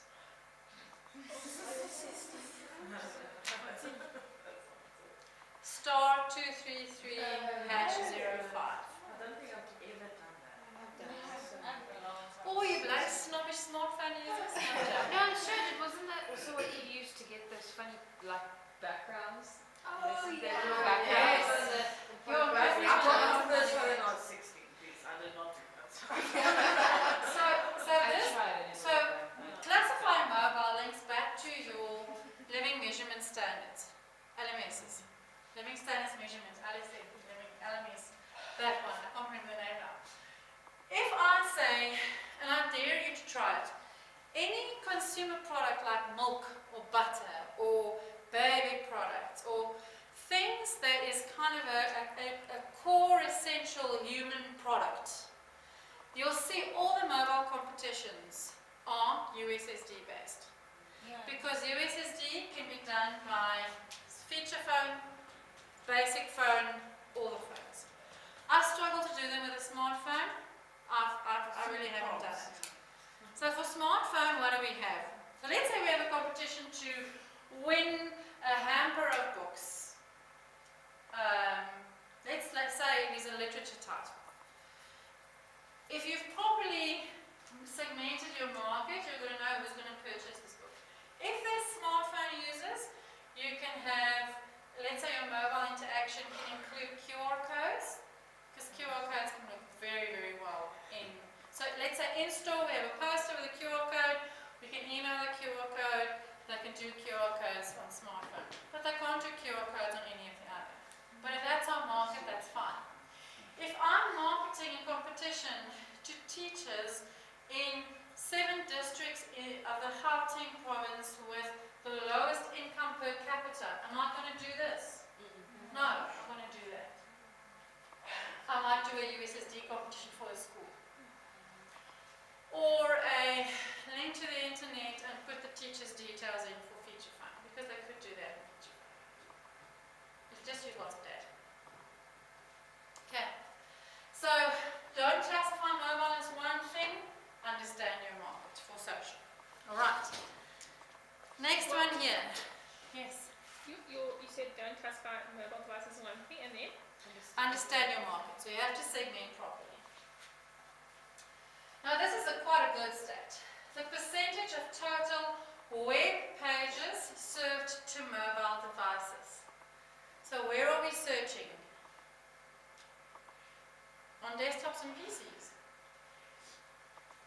Percentage of total web pages served on mobile devices. Again, we don't exactly know the classification of mobile devices, but 75% of our web-based traffic, okay, for a specific page is coming from mobile devices.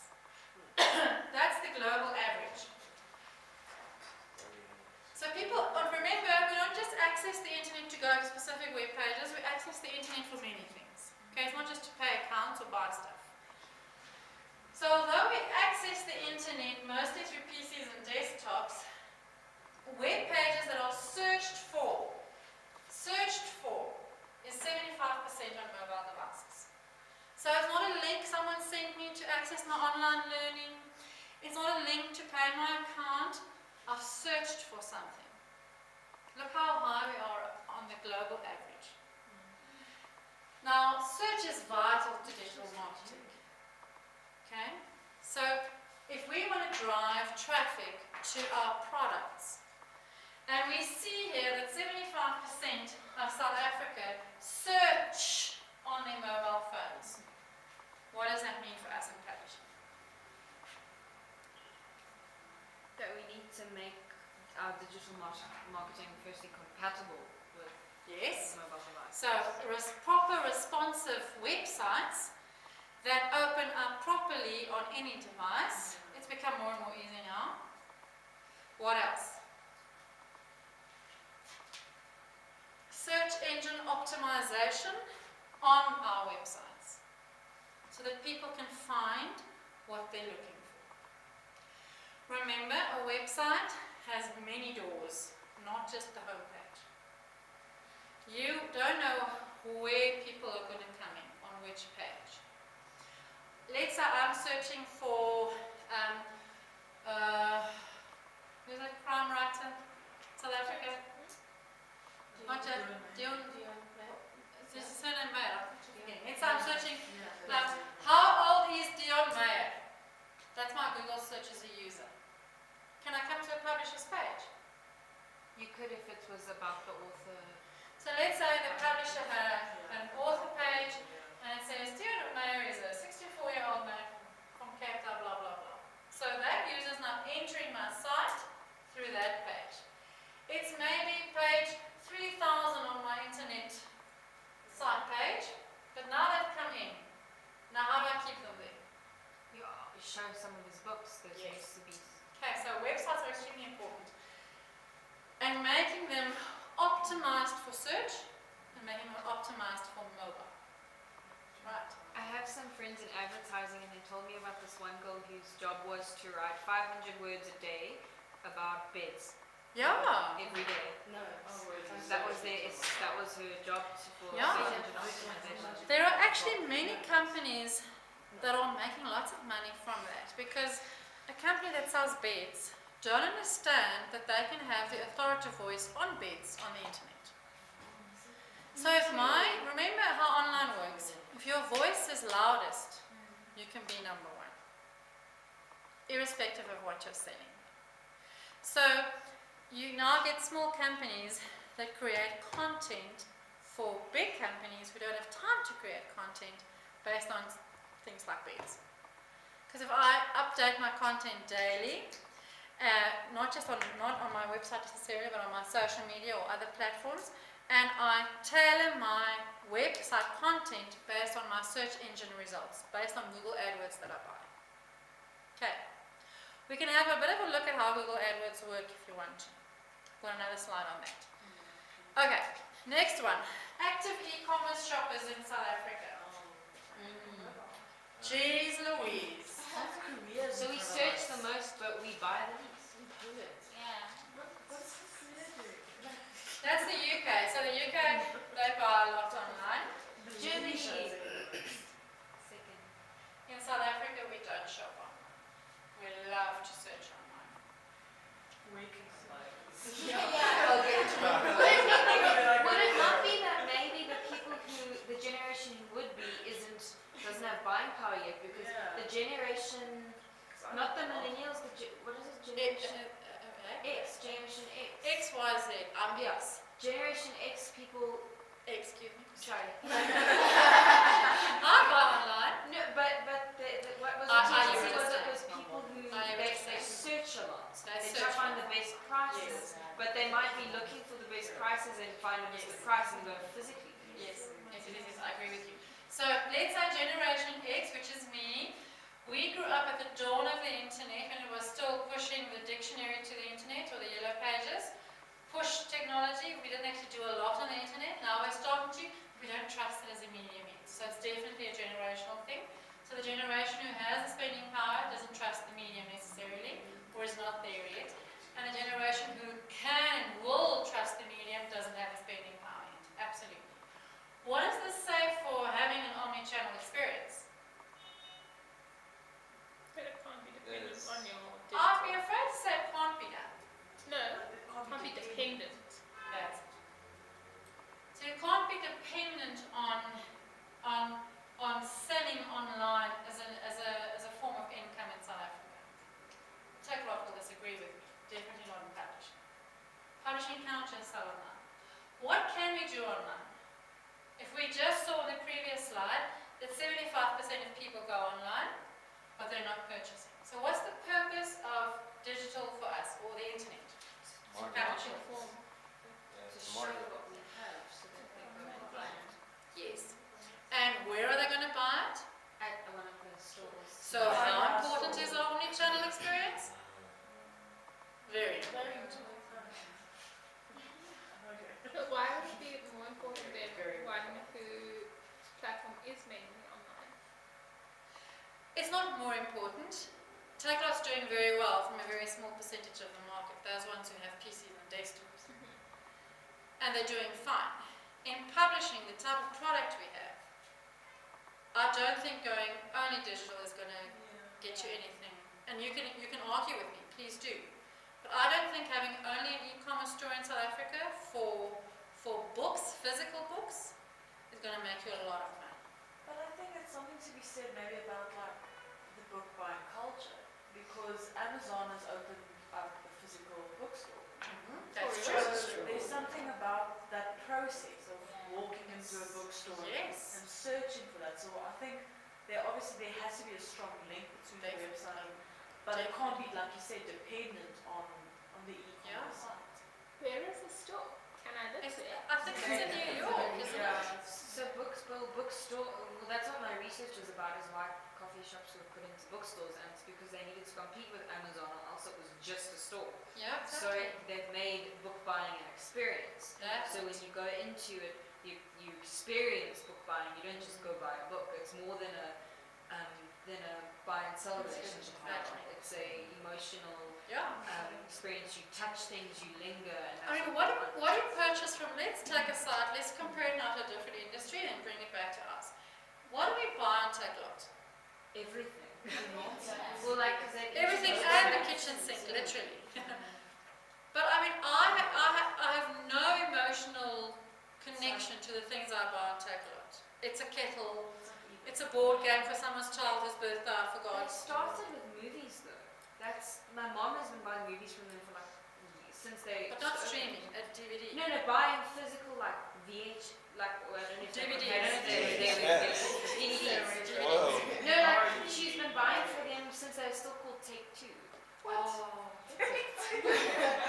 and that's what they made most, and then they slowly introduced more and more products. But would you say purchasing a book is an emotion?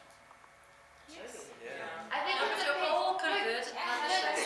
Did you see that article on, was it The Guardian, where there was complaining, people were really trashing in Bookstagram and saying that if you care about what the book looks like, you're not a true intellectual and you don't care about the story. And there was that whole debate. Some people don't care. Some people are like, it doesn't matter what it's on. If you ask a first year economics students if it's an emotional purchase to buy Professor Moore's book, it's going to be like, what?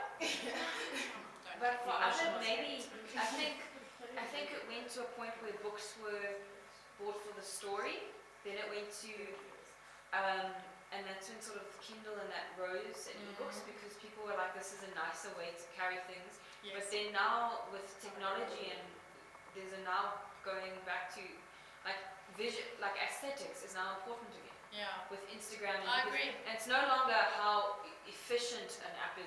Yeah. Is it fun to use? Do you enjoy using it? And that's why we... To quickly talk about Instagram and to create an omni-channel experience.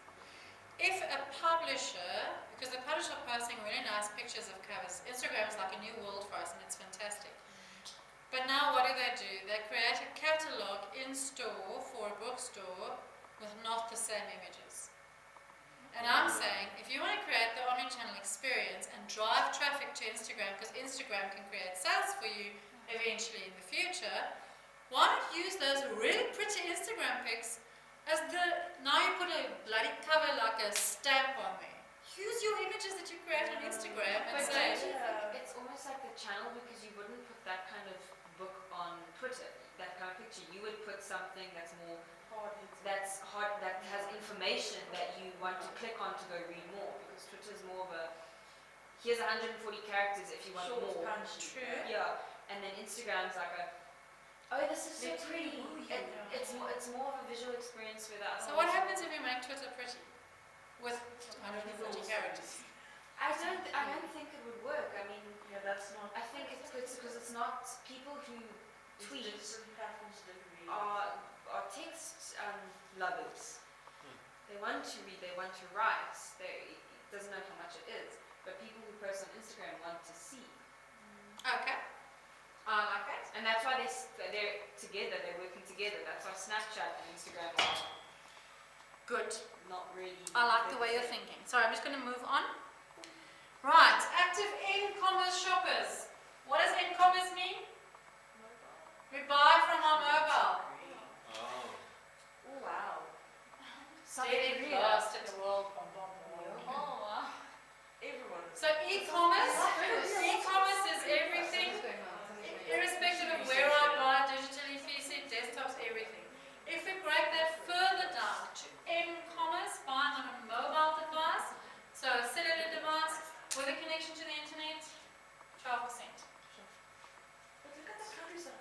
But yeah, like Germany was second in the world, and the other one, and now they're. Now look at this. This is e-commerce. The UK has 77%. Okay, they're the highest number of buying online. But look, the highest high here is the middle of the previous one. So globally, people aren't really buying as much from their mobile devices. Why do you think? Sorry, you can go first. No, I'm just thinking that, so it makes sense now that Takealot will have like app-only deals and things like that. I've never really questioned it. But Yes. I suppose there's something going on. So they want to increase that traffic from mobile. Yeah. I mean, I suppose there's others doing it, but it's just Takealot. Yeah. I mean, app-only deals is like a whole 2-hour discussion on its own. Maybe all the discount codes. Percentage of the population who bought something online via a phone in the past month. So 12%. So our buying from a mobile phone is still very low. Who has purchased something from their mobile phone? It's actually lovely. I do a lot of stuff from my mobile phone. I bought makeup. Okay, next slide. Prepay versus post-pay connection. So post-pay is basically contract. Why do I have this on for us? To see if people like to buy as they use Cash it. on delivery versus Contract, prepay. I have a contract device, I have a prepaid device. Right. Yeah, that is different. So who is very sensitive to the costs of data? Who doesn't care? Who's watching more videos? They're watching more videos. Why is this important for us to know? Because you need to find a way of getting things to more users cheaply. So it can't be a burden for them to look at your thing. Yes. So now compare that to something like the WhatsApp campaign we watched, where it was 7 little episodes, 7 little episodes of like 15 seconds each. So they really tightened that down to make it as inexpensive as possible. We're going to look now at the type of content, by the way, so don't worry, this is not the end. But just to show you that doing things like USSD for the mass market, people who need bread and milk and homes, makes sense now, because USSD is cheap. Doing app-only deals for that portion of the market who is buying on e-commerce makes sense for that portion of the market. Okay. So if we had to create campaigns for schools, for teachers, you would have to keep this in mind. Because I can tell you now, the average school teacher does not have a contract. And I'm making a wild assumption. We're going to have to test that in our market segmentation. But there's a very small part of our population that can actually afford data on a regular basis. Okay. So how would this possibly change if data and airtime then become one of the zero-rated items? I think it could change. I don't think having zero-rated data is going to make people move to a contract. It's just going to be easier to get it. And we can't bank on more people moving to contract. Yeah. Perhaps we can bank on data becoming cheaper. This, however, can make us think of something else. When we do rewards for competitions, how can this inform competitions? Despite the medium that we use, I want to just propose something. And we've seen it with a lot of stuff we did. The moment we gave away data as a prize for any competition we did, it upped our number of people who were part of the competition. You can give away 5 rand data to someone for accessing your link and they'll do it. So data is a great reward in the online space. Okay. All right, the next one.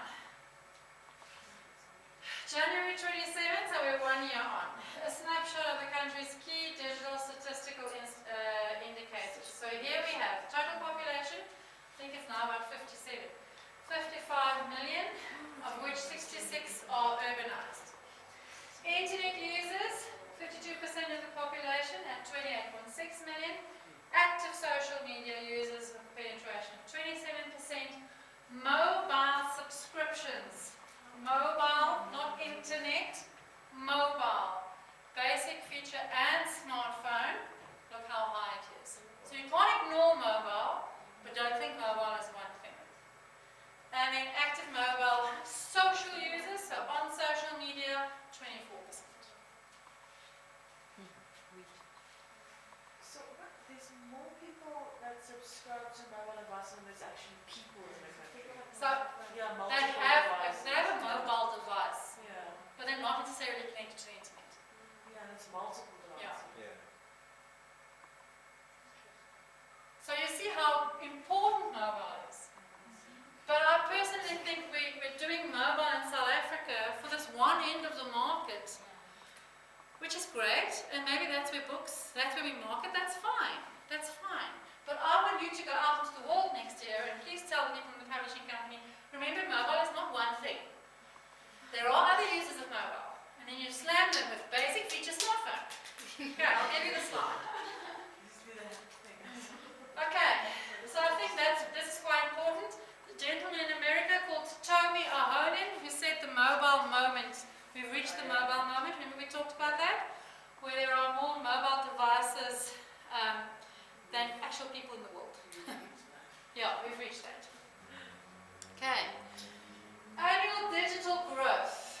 So this was January 27, year-on-year change in key statistical indicators. So internet users were up in a year. Active social media users were up in a year. Mobile subscriptions went down. Okay? Kind of reached maybe a bit of a saturation point, or maybe there's so many SD cards now we're fine with it. Or people are accessing content differently. They don't have, for example, a rise in smart TVs here, or other types of devices like tablets. Could it not be the use of Wi-Fi? Because when you used to get like internet dongles, you had to have a mobile subscription, but now it's right. Wi-Fi. Absolutely. That's a good point. And then active mobile users. Active mobile. Social users. Biggest one.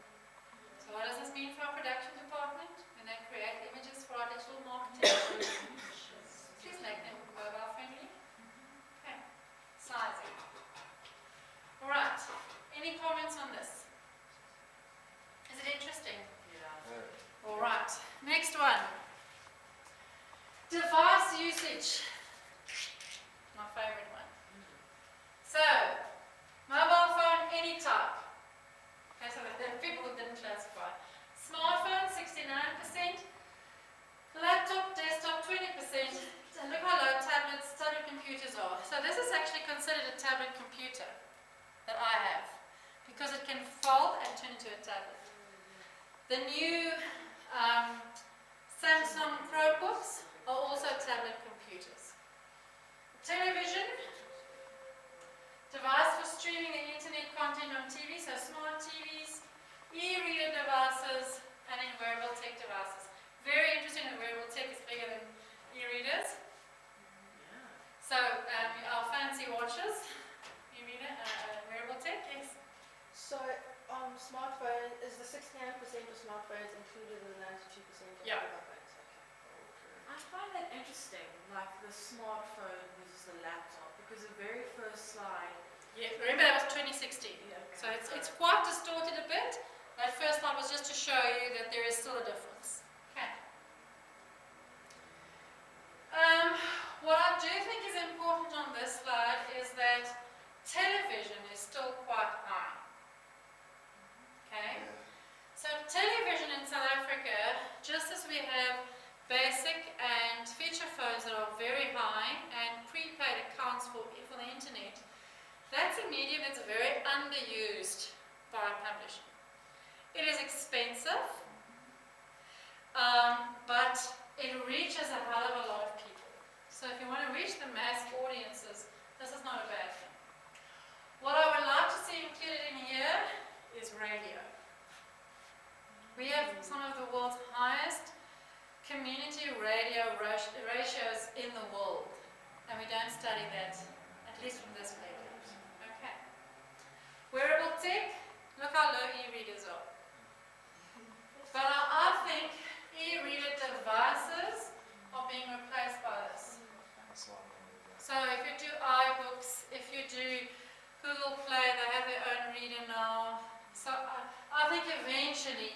e-readers will just fall away, quite honestly. But by that time, Amazon will have a new plan for the Kindle. Well, there's Don't the worry Kindle- about Amazon. There's the Kindle app, so they've already. They've already had a plan. Okay. Weekly online activities by device. So now we're getting to the medium. We check our email, smartphone, computer, tablet. We visit social networks, smartphone, computer, tablet. Use the search engine, smartphone, computer, tablet. Looking for product information.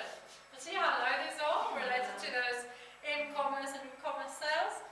And listening to music. So even music's quite low for me. So I would think that's quite high. But I think it has to do with data. But this is what we're doing online. We're checking email, we're visiting social network, and we're searching. So this has to inform your digital marketing plan. So how do we market?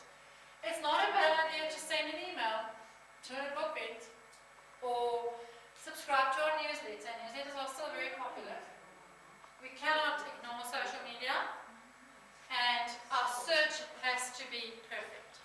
Our own websites, where we post our content as a publisher on a blogger's website, whether we partner up with something like Books Live, search has to be number one. Okay. Most active social media platforms. So there we go. Facebook is the highest. Then YouTube. YouTube grows 50% every 6 months in South Africa. So now that begs the question. We've got more prepaid users than contract users. So where are they accessing YouTube? On Wi-Fi. Okay. WhatsApp. Look how big that is. Facebook Messenger, LinkedIn, and then it goes down. Twitter, Instagram still very low. I don't even use Google+. Pinterest is still quite low. Skype, Tumblr, and WeChat. I think it's all the image heavy, because images use a lot of data as well. Yes. So Instagram and Yeah. Pinterest. So that is where we are. So you can understand why Sanlam did something on WhatsApp. There's no point running it on Instagram or Twitter for them. And there's something social about this that these don't have. So this says community, more I think than, for example, these two. But you can see, I mean, Facebook and YouTube, oof, close. Right. This is quite a nice one. It's all about the content and not the medium. We can have all of this knowledge about stats and platforms and websites and which tools. At the end of the day, it's still about the content. Okay. So in next week's class, we're actually going to look at what a content strategy looks like, or what we can call a content calendar. And so for each of these mediums, we're going to take a title. I would say, can everyone bring their favorite book to class? The physical. Yeah. Or at least have a good idea of the book. But you're going to use, let's use your favorite book. That's a nice one. And you're going to write a content calendar for 3 months for social media. Like as it's released? Or what? I'll show you. Don't worry now. No, but I'm trying to Just like figure out what's which my favorite book I should bring. Ah. Yeah, old one and new one. No, it can be 50 years old. We can revive it. There's strategy involved. Like, my favorite book was Phantom of the Opera. The actual Oh, wow. book. And there's a whole online Twitter community where you can pretend that you're the character. Yeah, well, I think you should bring that one in. Can we just quickly, before we finish off, I do want you, I didn't reference to it a lot tonight, but it is a very good chapter. So chapter 9 in your textbooks on online marketing. Please make sure that you read that chapter. It's not a lot that I ask you to read chapters. I just want to see if the whole chapter, you know, I can do the whole chapter, it's fine. I'm sorry, it isn't quite a lengthy chapter, but there are very nice case studies in there as well. We'll do some of the case studies next week. So if you can, in preparation for next week, read chapter 9 and please bring your favorite book. Okay. And that is it for tonight. There is so much more we can talk about in terms of digital, but it's gonna, yeah.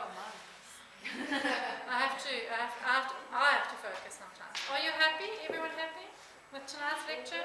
Yes. Okay. You said Okay. chapter 9? Alright, so next week is an important week. Big one. Please make sure that you are here. So in class we're going to do our content calendars. I'll send you the last assignment with the specs for that. I'll give you your last 2 marked assignments and your average mark.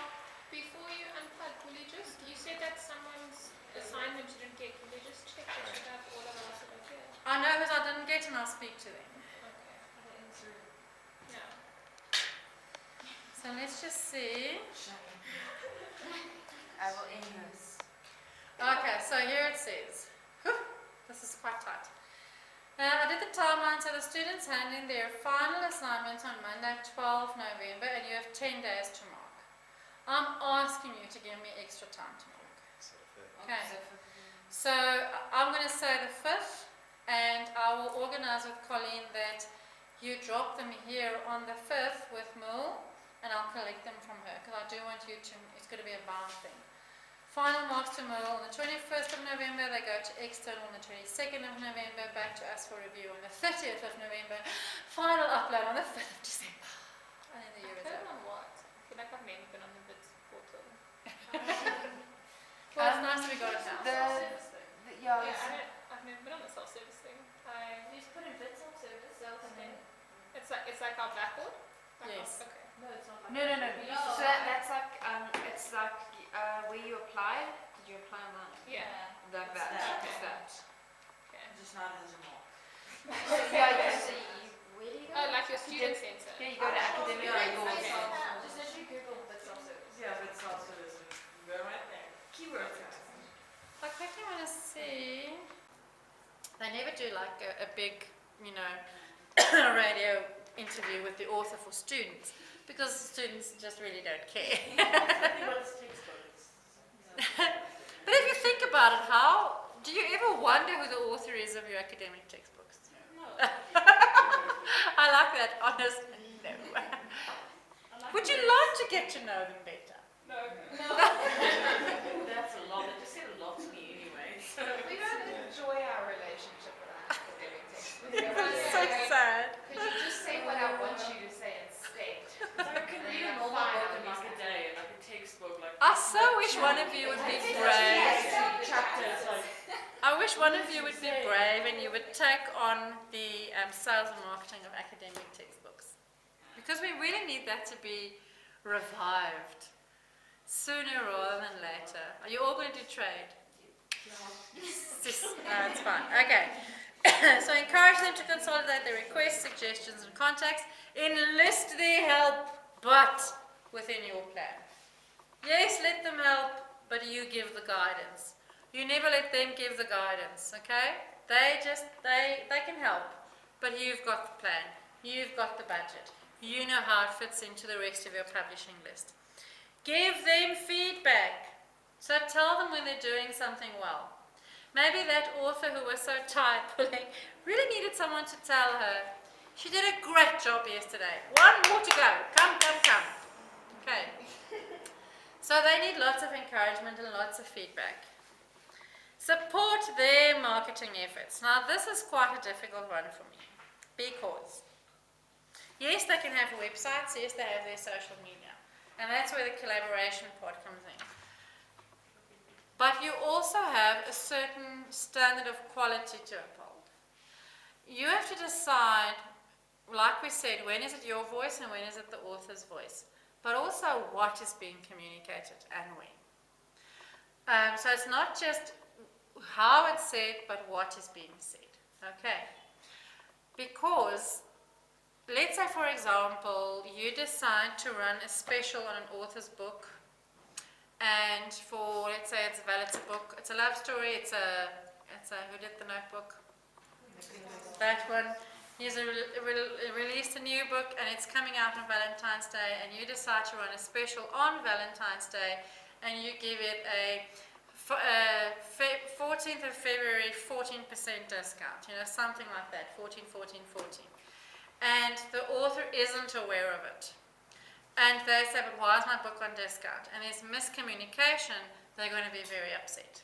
On the other hand, if you do, and this happens a lot, I'm sad to say, when publishers put an author's book on the backlist, moves to the backlist, and there's too much stock, and they sell it at a high discount price to get rid of the stock, and the author wasn't informed. That makes a mess. Because one, remember when it's at a big discount, the author's going to get less royalties. So now they don't understand, it's selling lots, but I'm actually getting less money.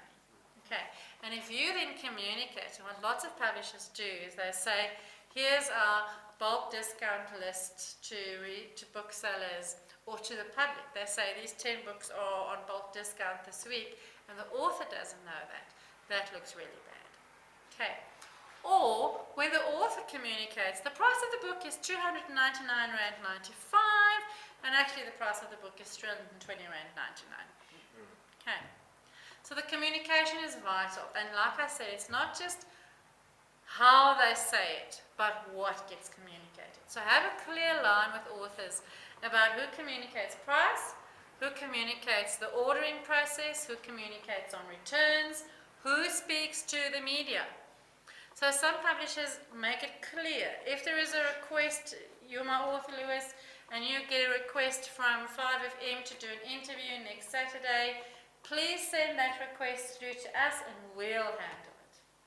Because what happens, the author goes on their own, we don't know it's there, we could not support them in those endeavors, they might want 2 or 3 copies to give away on air, we don't know that, just miscommunication. Now there is a thing that says there's nothing like bad publicity, true, but you want to collaborate with your author, and collaboration is so much easier today. All right. And then there's a very nice section on working with authors who have previously self-published. So please look at that if you're a master student, because you have an additional question on that in your assignment. Now, what we can look at perhaps, let's just see. Go on.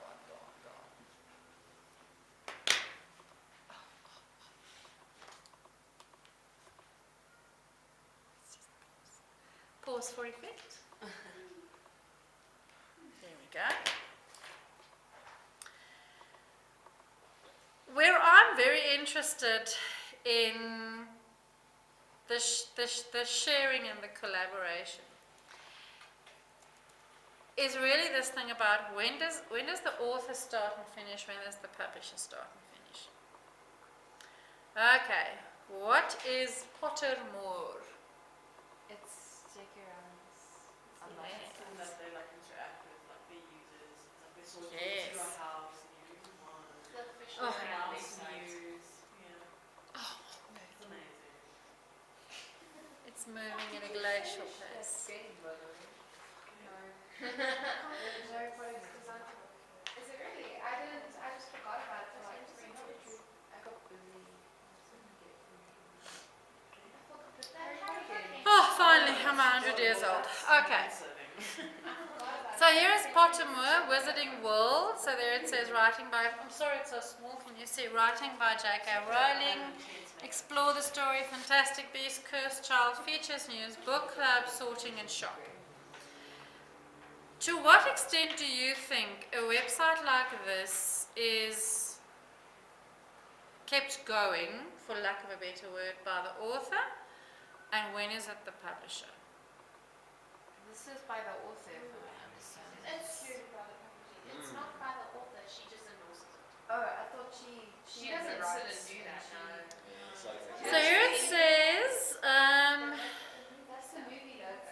Wizarding World Publishing and Theatrical Rights, J.K. Rowling, Pottermore.com and artwork, copyright Pottermore Limited, so she started a business, and then Warner Bros. Entertainment. So this seems to me like it's the Warner Bros. Made the films, eh? I think Yeah, they have like all the, well, actually, no, she still has the franchise rights.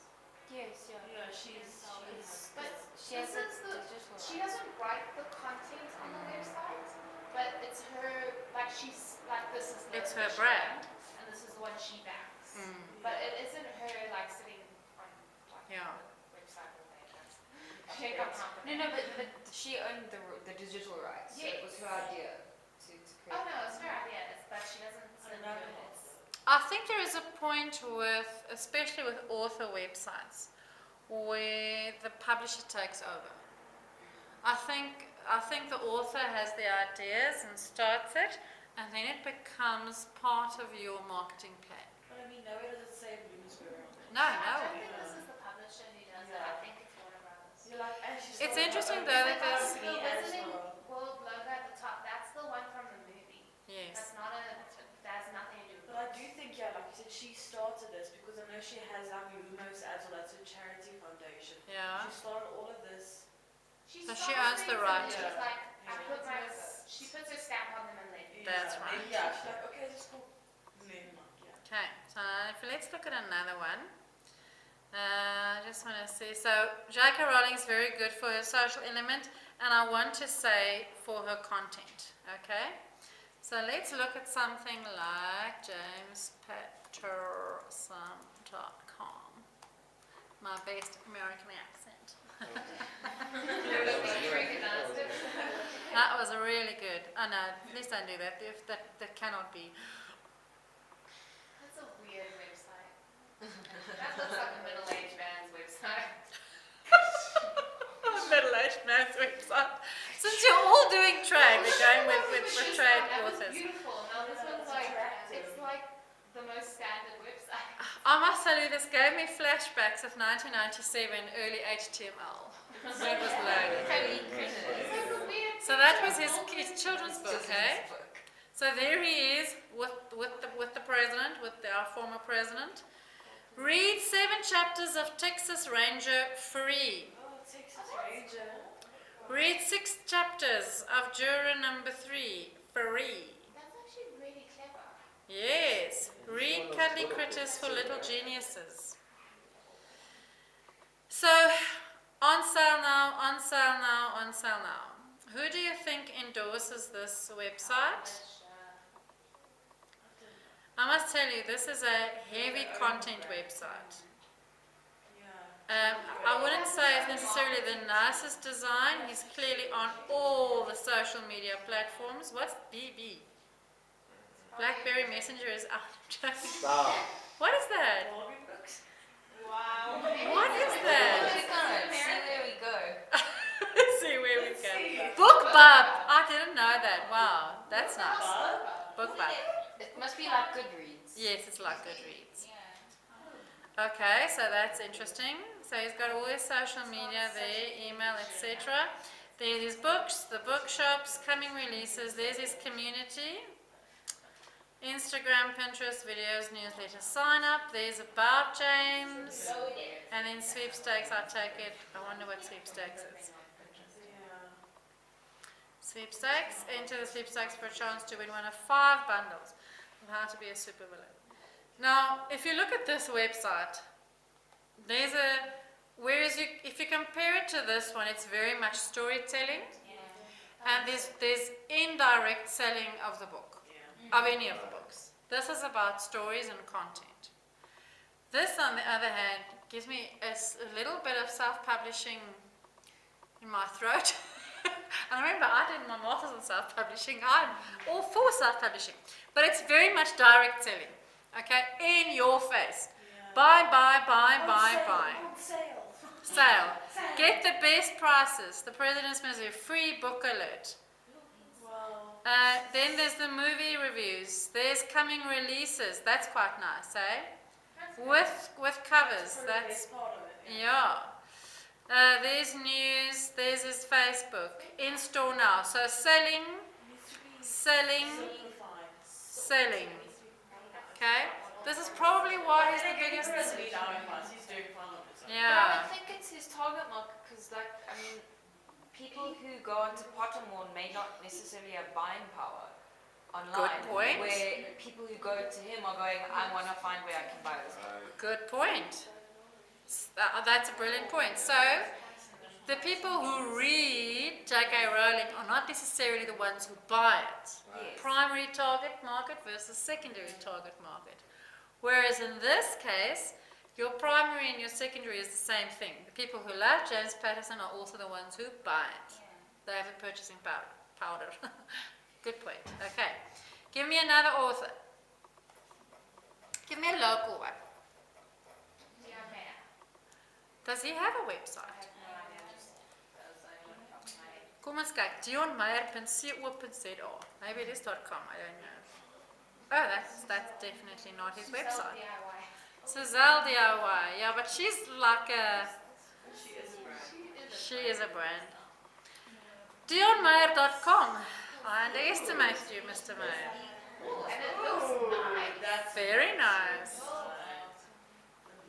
Yeah, this looks like Murder on the Orient Express in the Karoo. Okay, so there are all his books, FAQs. I wonder what FAQs is for an author. Biography, events and signings. And then you can obviously have the website in Afrikaans. Click here on details on all books. Nice clean website, eh? Very good. Frequently asked questions. How can I get my book signed? Wow. Where can I buy? So there he has links to exclusive books at Takealot. Advice for writers. What does Dion read? Will he write my story? Did you know? News snippets. Lovely website. Not threatening at all. And then Blake Friedman. So that's his international agent. And you can actually email the website here. Not bad. Not a lot of his voice though. No. I'm going to be honest, here I definitely get a sense of Mr. Patterson himself writing some of this text. Yeah. Especially with the cuddling. Yeah, that's a style. Hey? But whereas this is very much downplayed. Yeah. It is almost as creepy and as icy as some of his books are. So which is not bad. Yeah. It would have been nice if there's a blog maybe, where he actually talks to people. Does he have a blog? Or is he on social media? On social media. It's just a little bit pristine to my taste. Too pristine. There's something missing. Oh, I'm going to see all my notices on Facebook. There he is, Dion Meyer, author. It's okay with the screen's going off. So. Yeah. Yeah. It's overheating, it's freaking out. Oh my word. Okay, don't worry, you can't see any of my Facebook posts. Okay, so Dion Meyer is not bad. Give us something else. Your favorite authors.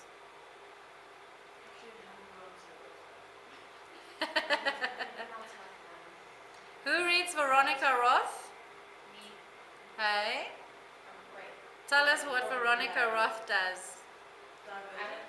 She doesn't she write divergence? I haven't been on a website though. I think she has a nice one. The only I time can't ever believe it's look over. at authors when I'm like, when's the next book coming out? Yeah, I'm like, wing. Yeah. So she has veronicarothbooks.com.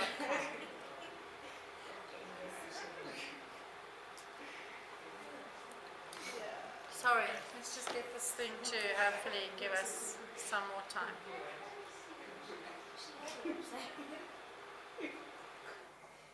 Uh-huh.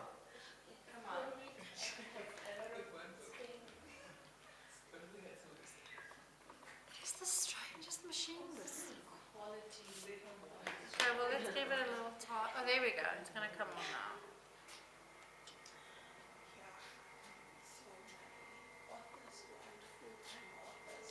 Hey?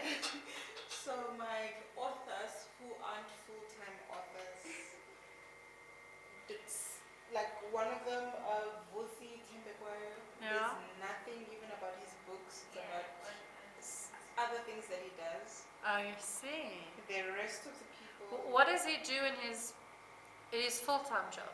What's his name, Vusi? Vusi Tembekwayo. Sure, he's number 2, hey, on Google, so he's clearly... He has a website. Yeah. He's very verbal on Twitter. actually, I The rock star of public speaking. You see, that could be why. So he has a personality beyond the book. Oh, and then the book is about. Was this his first book? So there is his website. That's quite a nice website. It's nice to actually have a... Yeah. What? Wow, this is so Okay, Yeah. This in a nutshell. Business mogul, so he's on Dragon's Den. Global speaker. Oh my, he's walking away. He's that with Mika Hakkinen. Look, you gotta give it to the man. This is, if he has a following, this is what they follow. They want to follow that lifestyle. They want to follow this. The Magna Carta of exponentiality. Wow. Gee, that looks interesting. And then you book Vusi now, so you can book him on his website, and there's a newsletter. Can you buy his books on here? It's not even mentioned. No, it's not mentioned on the homepage. Tell him. Oh, wait, no, Vusi. Africa Rising. Those are the e-books. Those are his DVDs. Yeah. Tell him he's allowed to sell his book on here. Give him 50% of his of sales on his website. Because I'm quite sure he's got great traffic. He does, especially on Twitter. But it's like, now his books are like a science kind of.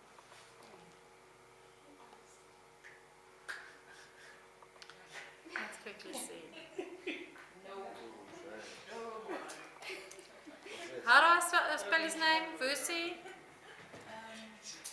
Tembekwayo. Thembekwayo.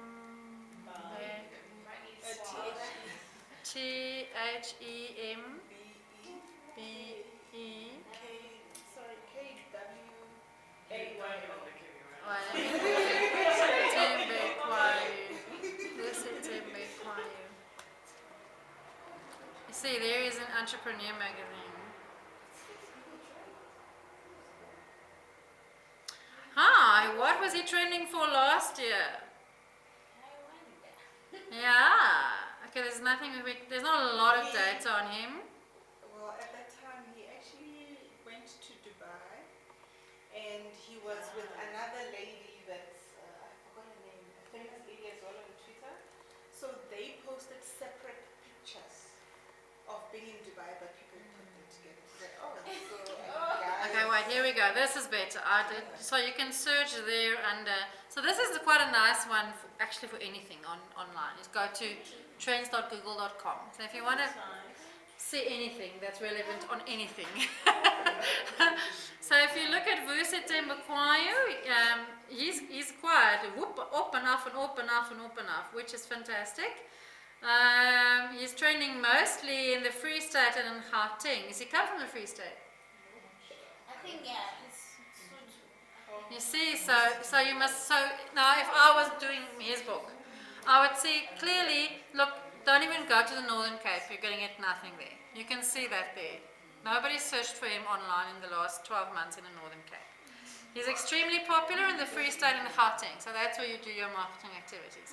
So if you say the fact that he is Sotho, then I would push that probably as a sellable feature of him as an author. Okay. Related topics, there we go, exclusive books. Yes, So he was featuring on exclusive books. he recently launched a new book. Okay, fantastic. And then obviously this thing about his on the Magna Carta is quite interesting. Who is Sizwe Mpofu Walsh? Is he another author? he's an author. He's also the son of Dali. Oh, Dolly Mpofu. So you must maybe get them to do an event together. Because they're obviously trending together. You see. Related queries, Twitter, and then his books. That's very nice. So make sure you mark it on Twitter, because obviously he's on Twitter and his following is on Twitter. And his books are already quite popular as a search term. Okay, so you see something like this. Let's see if we did Dion Meyer just as an interest, as a comparison. Oh, my Luxem. Sorry. Okay. But remember this, trends.google.com. Okay. That's really cool. Yeah. I thought about it and then I forgot about it.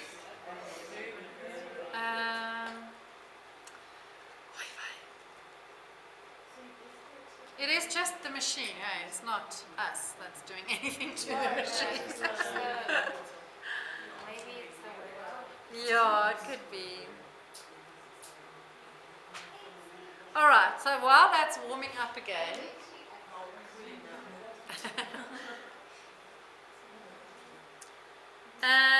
so just to, let's maybe look at your assignment in the meantime. So like I said, we were supposed to do all the marketing tools last week, we didn't. Please read them through. I'm not going to bore you with what is a flyer, what is a poster. You know that. You are inundated with those things yourself as consumers, alright? The direct marketing, please make sure that you read through chapter 8 and that you also read through chapter 11 where we have the specific reference to the authors. Okay. I'm going to touch on direct marketing when we do digital marketing because there's a very clear line there of things that correlate. So you could read through chapter 8 in preparation for next week's lecture. That would be great. All right. In the meantime, it has stopped its noises, so let's try again. There we go. Your assignment for next time. What does it do? Next time? Next time, no. I'm sure. Next week we'll have a legit kind of sacrifice. Yeah. But you're actually only going to have probably 2 weeks for this one. And then the big one. And then the big one. But this is a fun one, I Sure. think. Like the last one. My definition of fun is not having it. Oh, I understand. I understand.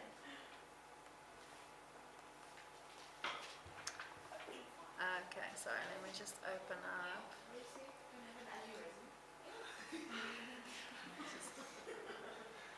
So can you see? No, it's still not happiness. There we go.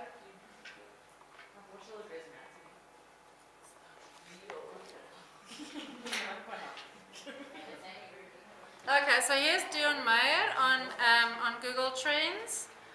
Also up and down, up and down. Oh my goodness, look at that. The Western Cape, 100. He lives there, hey? Dion Meyer. I think he lives there. So he's extremely popular in the Western Cape. So that's where all the searches come from. And then from Gauteng after that. The rest of the country, he's missing out. Yeah. Everyone else is Nothing. Maybe not enough marketing in those places. Nothing. 13 hours, I don't know what that is, you can look there and then you can see Booker. So the fact that it's Booker Eerste means it's got a bigger Afrikaans reader population than English. And then Koers is quite one of his popular titles. So if I was the publisher, I'd probably do a bundle package where I sell his new book with Koers. So you can sell his new book and then do a bundle package where you sell new book and Koers together. Because Koers is clearly popular. So you see how you can use something like that even to just get some information. Okay, there we did Koers. Again, Western Cape. La la la. Okay, let's see what does James Patterson look like in South Africa. And then Jackie. Yeah, we can do that. It's fun. Hey, Western Cape, KwaZulu-Natal, 91, and Gauteng. So look at that. Where do we find our reading populations in South Africa? Western Cape, Gauteng. But KwaZulu-Natal is quite big, 91%. Women's Murder Club, yo. So he's clearly popular under the ladies as well. That's a whole novel series, but that's something to push. If I was the publisher, books, book list. So nobody actually cares anything else about him, just his books. What was the one you mentioned? J.K. Rowling.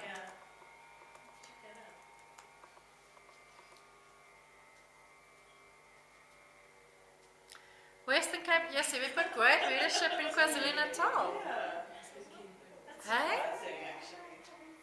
Hogwarts School of Witchcraft and Wizardry, and then Stephen King. Did he say something about her books? They often tweet, like she'll often tweet or like or retweet Okay. pieces and vice versa. And look at that interesting search. J.K. Rowling net worth. And then only books. Yeah. Just wanted to, Everybody wants to know. they know she was at one point the richest woman in the world. Yeah. For real? And then she donated a lot of money. Okay. Let's do the ultimate test. Oh yeah. Oh, that's gonna be nothing. In South Africa. Western Western Cape. Cape. Western Cape, just leave.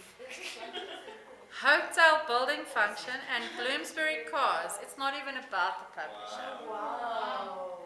So did the publisher brand feature? No. Let's do penguin. Oopsie. Penguin. Penguin random house. That's gonna be like Joburg and mostly my Google. Let's say South Africa because there are different subsidiaries. Let's say like what is it? Nothing. Social media? Nothing. There's actually no data. Just say penguin though. I'm pretty sure that's a lie because I've Googled him at least 100 times in the last week. Depends probably on how you spelt it. There we go. Western Cape and Gauteng. Western Cape. Publishing book Penguin Random House Hunting.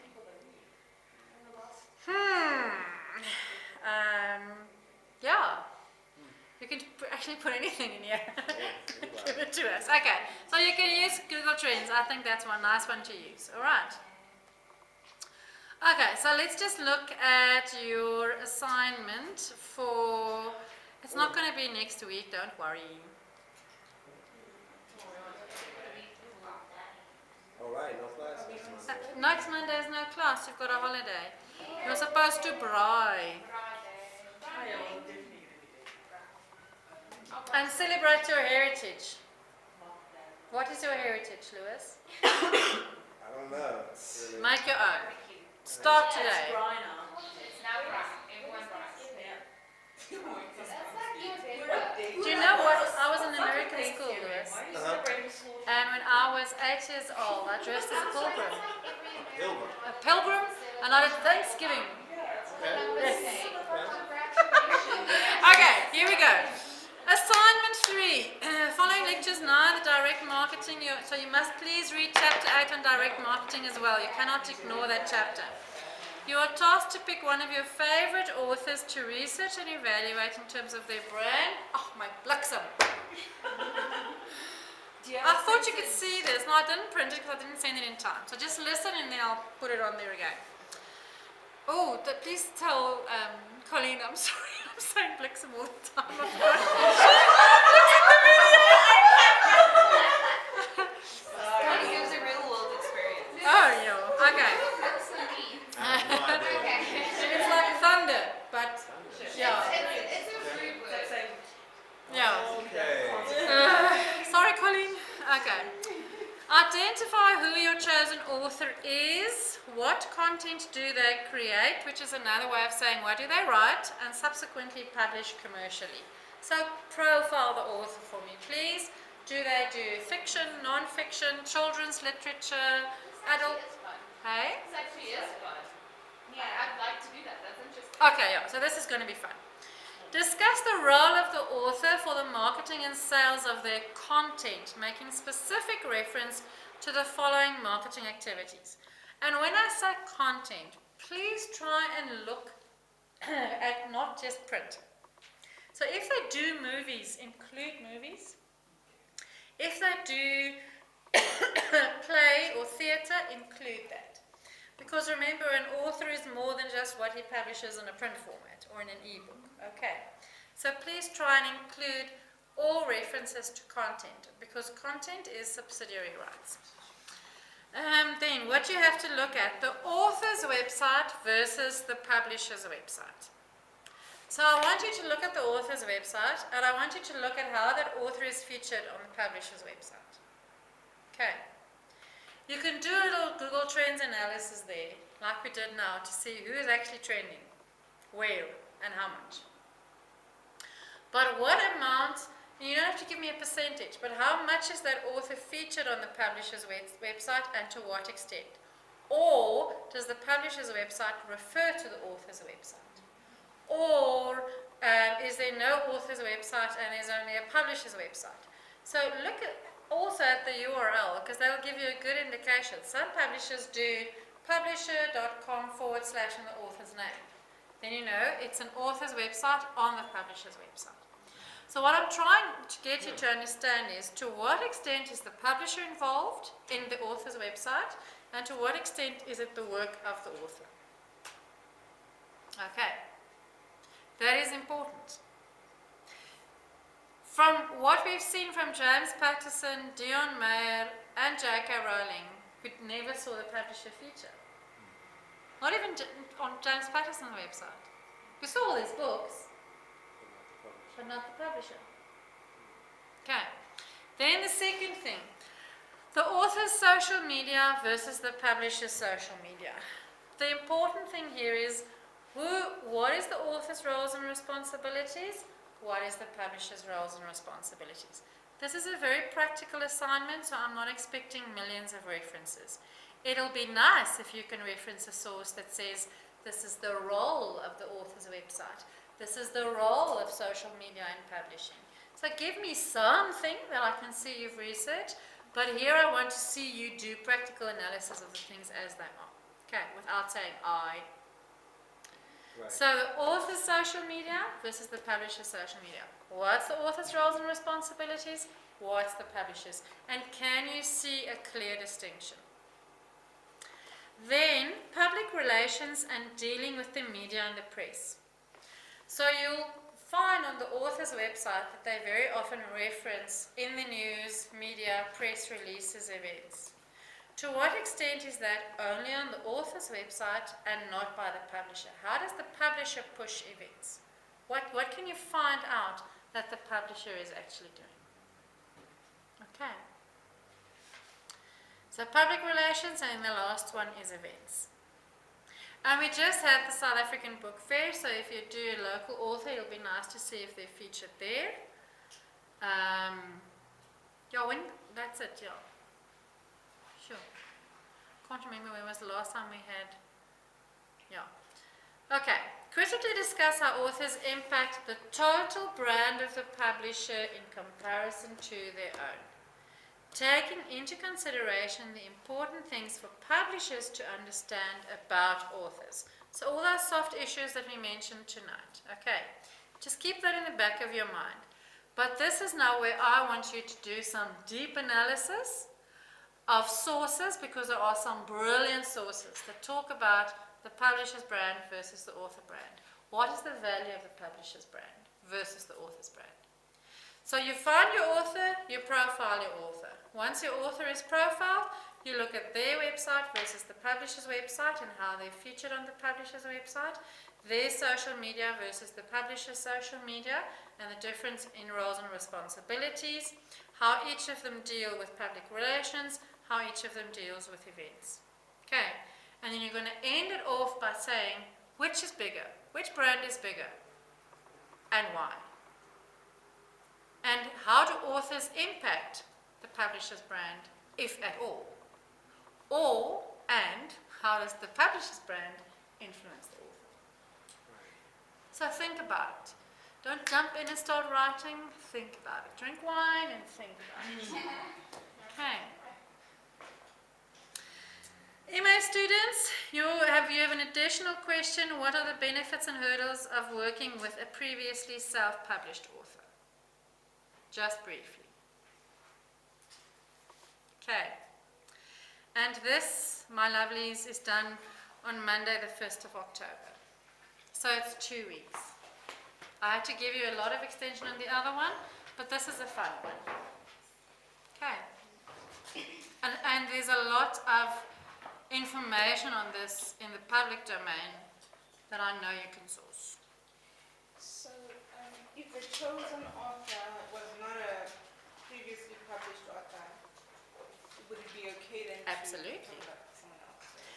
Just You can work with an author who's never been published, and you can say he doesn't have a website.